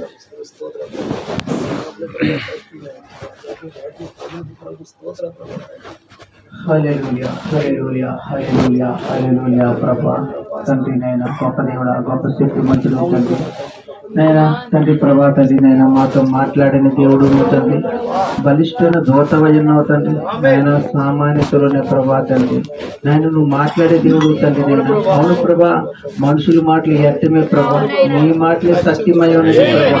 అవును ప్రభా, ఇది జీవం గల వాక్యమై ఉన్నది ప్రభా. ఇదే క్రీస్తు రక్తమై ఉన్నది ప్రభా తండ్రి. ఇదే పరిశుద్ధ రక్తమై ఉన్నది ప్రభా తండ్రి. నీ వాక్యమే రక్తమై ఉన్నది ప్రభా తండ్రి. ఓ దేవా తండ్రి, వాక్యం ఏదైతే చెప్తుందో ప్రభా అలాగే మేము జీవించాలి ప్రభా. మా జీవితం వాక్యంగా మరిసే దేవుడు నువ్వు తప్ప ఉన్నారు ప్రభా తండ్రి. ఓ దేవా నైనా, కలవరి శిలువలో మా కోసం కాచిన రక్తం ప్రభా, అది తండ్రి నువ్వు ఉచితంగా ఇచ్చావు ప్రభా తండ్రి. అవును ప్రభా, నువ్వు ఉచితంగా ఇచ్చిన మాననే ప్రభా తండ్రి మేము పొందుకోగలుగుతున్నాం ప్రభా తండ్రి. ఓ దేవా, దానికి ఎలాంటి మేము ఎవరు కొనలేం ప్రభా. ప్రభా తండ్రి, అంత గొప్ప రక్తం మా కోసం ప్రభా దారి పోస్తున్నావు ప్రభా తండ్రి. అవును ప్రభా, దినదినము మేము పాపాలు చేస్తున్నా సరే నేను నువ్వు క్షమాపక్షణ పెట్టి ప్రభా తండ్రి మమ్మల్ని కాపాడుతున్నావు ప్రభా తండ్రి. ఎంత మంచి దేవుడు అయి ఉన్నావు తండ్రి. నీవు ఎంత గొప్ప శక్తి కలిగిన దేవుడు అయి ఉన్నావు ప్రభా తండ్రి. దేవా తండ్రి నేను ఇంకా మా కోసం ప్రభా కారుస్తున్న రక్తాన్ని బట్టి ప్రభా నీకు వందనాలు స్తోత్రములు చెల్లించుకుంటున్నాం ప్రభా తండ్రి. నాయన దుమ్ముతో సమన్వయం ప్రభా. అవును ప్రభా, మాకు ఏదో మంచితనము లేదు ప్రభా, ఏ గొప్పతనము లేదు ప్రభా. ప్రభా నీ ప్రేమ కనికరం వల్ల మేము నిలబడినాం ప్రభా. లేకపోతే ఎప్పుడో మేము నశించిపోతాం ప్రభా తండ్రి. అవును ప్రభా తండ్రి నాయన తండ్రి, పాపమని ఒకప్పుడు మేము పాపమని మురుగులో కొట్టుకుపోతుంటే ప్రభా నీ ప్రేమ వచ్చి మమ్మల్ని పిలిచింది ప్రభా. వచ్చి మమ్మల్ని పిలిచింది ప్రభా. వచ్చి మమ్మల్ని రక్షించింది ప్రభా. దేవా తండ్రి, ఆ కృప ఎంత అద్భుతమైన కృప ఉన్నది ప్రభా. అవును ప్రభా తండ్రి నైనా, సమయం దగ్గరికి ఉన్నది ప్రభా తండ్రి నాయనా. ప్రభా తండ్రి, ఇంకా నువ్వు ప్రేమతో పిలుస్తున్నావు ప్రభా. నువ్వు తండ్రి నేను యోధ గోత్ర సింహంగా మారిపోతున్నావు ప్రభా. ఇంకా ప్రభా నీ బిడ్డల కోసం ప్రభా ఇంకా రక్తం కారుస్తున్నావు ప్రభా తండ్రి. ప్రేమతో పిలుస్తున్నావు ప్రభా నైనా తండ్రి. సంత వీధుల్లోకి వెళ్ళి పిలుస్తున్నావు తండ్రి ప్రభా తండ్రి నైనా. ప్రతి వీధుల్లోకి వెళ్ళి పిలుస్తున్న దేవుడు తండ్రి నైనా. ప్రేమతో పిలుస్తున్నావు తండ్రి. నీ కోసం నీ రక్తం కారుస్తున్నావు అన్నావు ప్రభా తండ్రి. కానీ ప్రభా ఎవరు నిన్ను చూడలేకపోతున్నారు ప్రభా. ఎవరు నిన్ను తండ్రిని చేసే కార్యాన్ని గుర్తించలేకపోతున్నారు ప్రభా తండ్రి. దేవా తండ్రి నైనా తండ్రి, కాపాడే దేవుడు నువ్వని ప్రభా. నిజమైన రక్షకుడు నువ్వని ప్రభా. ఓ దేవా తండ్రి, ఎంతమంది ప్రభా గాలం చేయొచ్చు ప్రభా తండ్రి. మేకులు తీసుకోలేకపోయాడని గాలం చేయొచ్చు కానీ ప్రభా. కానీ అది ఎవరి కోసం అంటే ప్రభా ఓ దేవా నీలో ఉన్న బిడ్డల కోసం మాత్రమే ప్రభా. అది ప్రభా రక్తాన్ని గుర్తించగలిగే బిడ్డలకు మాత్రమే ప్రభా తండ్రి. అది గొప్ప దేవుడు, ఆ శక్తి కలిగిన రక్తాన్ని బట్టి ప్రభా నీకే వందనాలు స్తోత్రములు ప్రభా తండ్రి. దేవా తండ్రి నాయన, పరిశుద్ధ గ్రంథములు ప్రభా మా ముందు గెత్త వీరులు కూడా ప్రభా తండ్రి నైనా. అవును ప్రభా, ఈ రక్తంతో ప్రభా తండ్రి నైనా నాయన వాళ్ళు ప్రభా ఎన్నో అద్భుతమైన కార్యాలు చేశారు ప్రభా. అది విలువైన గొప్ప రక్తమై ఉన్నది ప్రభా. అవును ప్రభా, అది పరిశుద్ధ రక్తమై ఉన్నది ప్రభా. అది పాపము లేని రక్తమై ఉన్నది ప్రభా. అది జీవం కలిగిన రక్తమై ఉన్నది ప్రభా. ఆయన నీకు వందనాలు స్తోత్రములు ప్రభా తండ్రి నైనా. ఆ రక్తం పెట్టి మమ్మల్ని వేడ పెట్టుకున్నావు తండ్రి. అపవాది ప్రభా పాపంలోనూ ఉన్నప్పుడు మమ్మల్ని ప్రభా నేను పాపంలోంచి మమ్మల్ని విడిపించావు తండ్రి. అవును ప్రభా తండ్రి, పరిశుద్ధ రక్తాన్ని బట్టి ప్రభా నీకు వందనాలు ప్రభా తండ్రి. అవును ప్రభా తండ్రి నైనా ఆయన కూడా వచ్చిన ప్రతి పెట్టను కూడా మీరే జ్ఞాపకం చేసుకోండి ప్రభా. ఆయన ఈ గ్రామాన్ని దర్శించండి ప్రభా తండ్రి. నాయన నీ చిత్తం ఏమై ఉన్నదో ప్రభా ఈ గ్రామంలో ప్రభా అదే జరిగించు ప్రభా. నాయన నీ చిత్తం లేకుండా ఏది జరగదు ప్రభా. ఓ దేవా తండ్రి తండ్రి నువ్వెంత గొప్ప దేవుడు ఓ తండ్రి నాయన. ఓ దేవా నీకు కృతజ్ఞతాస్తుతులు ప్రభా తండ్రి. నాయన అపవాది ప్రభా తండ్రి నాయన తండ్రి ప్రతి ఒక్కరిని పాపంలో పారేయడానికే చూస్తున్నాడు ప్రభా. నువ్వు ప్రభా తండ్రి నైనా నువ్వు అంత శక్తి కలిగిన దేవుడు నువ్వు తండ్రి. నా యొద్దకు రండి మీకు విశ్రాంతి ఇస్తున్నావు ప్రభా. ఆ విశ్రాంతి మాకు కావాలి ప్రభా. మాకు కావాలి ప్రభా. నేను మిమ్మల్ని తండ్రి రాత్రి వేళ ఆహ్వానిస్తున్నాం ప్రభా. మాకు రెండు ప్రభా తండ్రి నాయన మాతో మాట్లాడండి ప్రభా తండ్రి. ప్రభా తండ్రి నైనా నైనా దేన సేవకుని నిలబెట్టుకుని ప్రభా నాయన అక్కడ ఆ మట్టి పాత్ర నుంచి నువ్వు మాట్లాడేవు ప్రభా. నాయన అతను మాట్లాడితే మేము ఉండలేకపోతాం ప్రభా.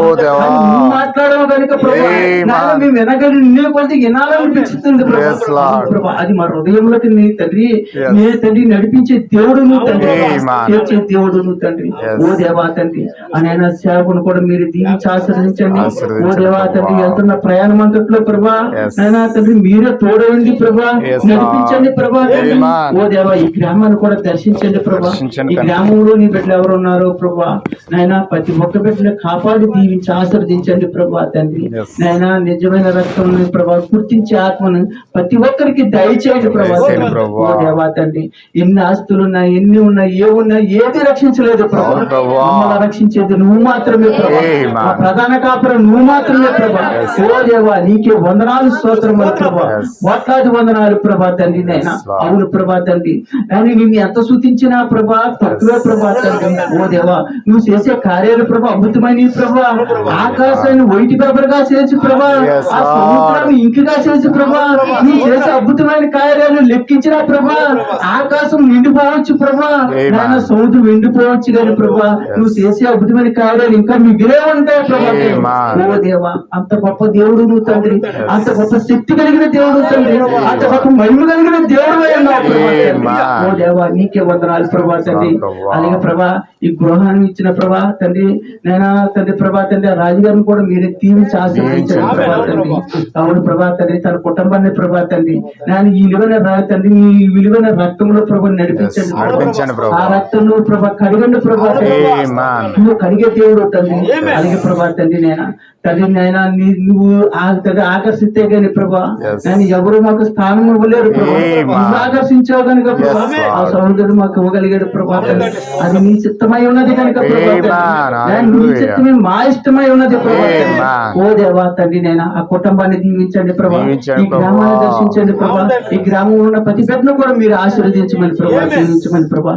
ఎల్లప్పుడు మీరే మాకు తోడే ఉండమని తండ్రి. మా ప్రయాణం అంతట్లో కూడా మీరు తోడే ఉండమని మా ప్రభువుడు మా రక్షకుడు నిజరుడని యేసుక్రీస్తునామని అడిగి వేడుకుంటున్నాను పరమ తండ్రి.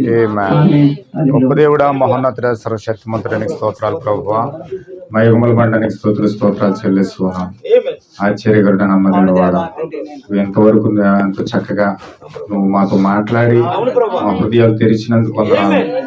నీ రక్తము పరిశుద్ధమైన దాన్ని మనిషిని యొక్క రక్తం చెడిపోయిందని జన్మతోనే అది చెడిపోయి ప్రభువా పాపముతోను మలినంతోను నిండి ఉన్నదని చెప్పావు. మనిషిని యొక్క రక్తము మా పాపము నుంచి మమ్మల్ని విడిపించలేదు. మనిషిని యొక్క రక్తము మా యొక్క రోగము నుంచి విడిపించలేదు. మనిషిని యొక్క రక్తము ఆ యొక్క మరణం నుంచి విడిపించలేదు ప్రభువా. మరణాన్ని జయించాలంటే ఆ రోగాలను జయించాలంటే ఆ యొక్క పాపాన్ని జయించాలంటే నీ పరిశుద్ధమైన రక్తం మాకు అవసరం దేవ. నిశ్చయముగా దేవ ఆ యొక్క రక్తము కొరకు మేము పోరాడి మా పాపమును మేము కడుక్కుందాం గాక. ఆ జన్మ పాపాన్ని మేము తీసివేసుకుందాం గాక. ఆ మరణాన్ని మేము జయించుదాం గాక. ప్రతి మనిషికి ప్రభువా ఓ దేవా ప్రభువా ఈ యొక్క భౌతికమైన మరణం అంతం కాదు ప్రభువా. ఓ దేవ భౌతిక మరణం తర్వాత ఓ దేవ అమూల్యమైన జీవం ఉంది ప్రభువా. ఆ జీవం కోసమే ఒక మనిషి పోరాడాలి ప్రభువా. ఓ దేవ ప్రతి మనిషి ఒక 70-80 సంవత్సరాలు బతికే ఈ యొక్క జీవం కోసమే ఓ ప్రభు మనిషి పోరాడుతూ ఉన్నాడు. ఆయన అసలైన జీవితాన్ని పొందుకోవడానికి విలువైన రక్తము ద్వారా మేము ప్రభువా ఓ అసలైన జీవాన్ని పొందుకోవడానికి సహాయం చేయండి ప్రభువా. ఓ దేవ కూడి ఉన్న బిడ్డలందరినీ దీవించండి, అభిషేకించండి. ఎంతో శ్రద్ధతో నీ వాక్యం విన్నారు. ఉన్న ప్రతి హృదయాన్ని కూడా దీవించండి. వాళ్ళ హృదయాలలో మరణాన్ని జయించగలిగిన రక్తము ఓ పరిపూర్ణంగా పొందుకుందరు గాక. ఎవరైతే మైక్ శబ్దం ద్వారా ఈ స్వరాన్ని విన్నారో ప్రభువా, ఓ వారిని కూడా దీవించండి. ఈ చుట్టుపక్కల ఉన్న ప్రజలందరినీ కూడా దీవించండి. ఈ గ్రామాన్ని దీవించండి. ఓ దేవ, ప్రతి బిడ్డ యొక్క ఆశను ఎరిగిన దేవుడు, ప్రతి ఒక్క ఆశను మీరు తీర్చండి ప్రభువా. ఓ దేవ, ఈ గ్రామంలో ఎవరైతే రోగులై ఉన్నారో వారిని స్వస్థపరచండి ప్రభువా. వారిని విడిపించమని ప్రార్థిస్తున్నాం. నీ రక్తం ఆ బిడ్డను దర్శించిన గాక. ఈ గ్రామాన్ని అభివృద్ధి పరచండి. ఈ గ్రామాన్ని డెవలప్మెంట్ చేయండి. ఓ ప్రతి బిడ్డ ప్రభువా, ఓ దేవ, నిజముగా జయించగలిగిన శక్తి, ఆ మరణాన్ని జయించగలిగిన శక్తి, ఆ దెయ్యాన్ని జయించగలిగిన శక్తి, ఓ దేవ, నిజముగా వారు పొందుకుందరు గాక. ఓ వారి జీవితాలు సంతోషకరంగా మారును గాక తండ్రి. వాళ్ళ కుటుంబాలు సంతోషకరంగా మారును గాక. మీరే దీవించమని ప్రార్థిస్తున్నాం. ఇగో ఈ గృహముని ఇచ్చిన గృహాధిపతిని దీవించండి ప్రభువా. ఓ మమ్మల్ని ప్రేమించి, ఇస్సాక్ గారిని ప్రేమించి ప్రభువా, ఈ గృహమును వారు ఇచ్చారు తండ్రి. వారు ఎందుకోసం ఇచ్చారో వారికి తెలిసి ఉండకపోవచ్చు. అయితే ఇది నీ కొరకు ఇచ్చారు ప్రభువా. ఓ దేవుని పరిశుద్ధమైన రక్తము వారిని కూడా తాగును గాక. ఓ ఆ కుటుంబాన్ని దర్శించును గాక. ఓ వాళ్ళ కుటుంబాల్లో ఎవరైనా రోగులుంటే ఓ నిజముగా రక్తము వారిని దర్శించును గాక. ఓ దేవ, గృహం ఇచ్చినందుకు వారు సంపూర్ణమైన మేలులు నిజముగా పొందుకుందరు గాక. సంతోషం కుటుంబంలోకి వచ్చిన గాక తండ్రి. మీరే సంపూర్ణంగా దీవించండి. ఓ దేవ, కూడి వచ్చిన బిడ్డలందరినీ దీవించండి. ఈ యొక్క పరిచర్య ఇంకా బహుగా విస్తరించబడును గాక. అనేక ఆత్మలు ఇక్కడ వచ్చి రక్షించబడి తిరిగి జన్మించుదురుగాక. ఓ దేవ ప్రభు, ఇక్కడ నిలబడుతున్న ఇస్సాక్ గారిని, ప్రభు జోషప్ గారిని, సామ్యూల్ జాన్ గారిని, ఓ దేవ ప్రభు, కుటుంబాలన్నిటిని మీరు దీవించండి. ఓ బలపరచమని ప్రార్థిస్తున్నాము. ఓ దేవ ప్రభువా, నీ ఆత్మలో ఇంకా బలంగా ఎదుగుదురుగాక. నీ రక్తం కొరకు గొప్ప సాక్షిగా వాళ్ళను నిలబడుదురుగాక. మీరే మహిమ ఘనత ప్రభావాలు పొందుకోమని నిశ్చితమైతే మరొక వారం మాకు దయచేసి సంపూర్ణంగా ఈ యొక్క రక్తం యొక్క ప్రత్యక్షత మేము పరిపూర్ణంగా పొందుకోవడానికి కృప చూపించమని మా జీవితాలు మీకు సమర్పించుకుంటూ మరలా తిరిగి మేము కలుసుకునే వరకు మీ దూతలు మాతో ఉందురుగాక, మమ్మల్ని నడిపించును గాక తండ్రి. మీకే సమర్పిస్తూ ప్రభు అయిన యేసుక్రీస్తు నామములో ప్రార్థిస్తున్నాం తండ్రి. ఆమేన్. మన ప్రభు అయిన యేసుక్రీస్తు కృప, ఆ అమూల్యమైన ప్రేమ, ఆ యొక్క నిష్కలంకమైన నిర్దోషమైన రక్తము మన జీవితాల్లో తీసుకురావడానికి పరిశుద్ధాత్మ మనకు సహాయం చేయనుగాక. ఆమేన్. ఆమేన్. అందరికీ వందనాలండి. God bless you all.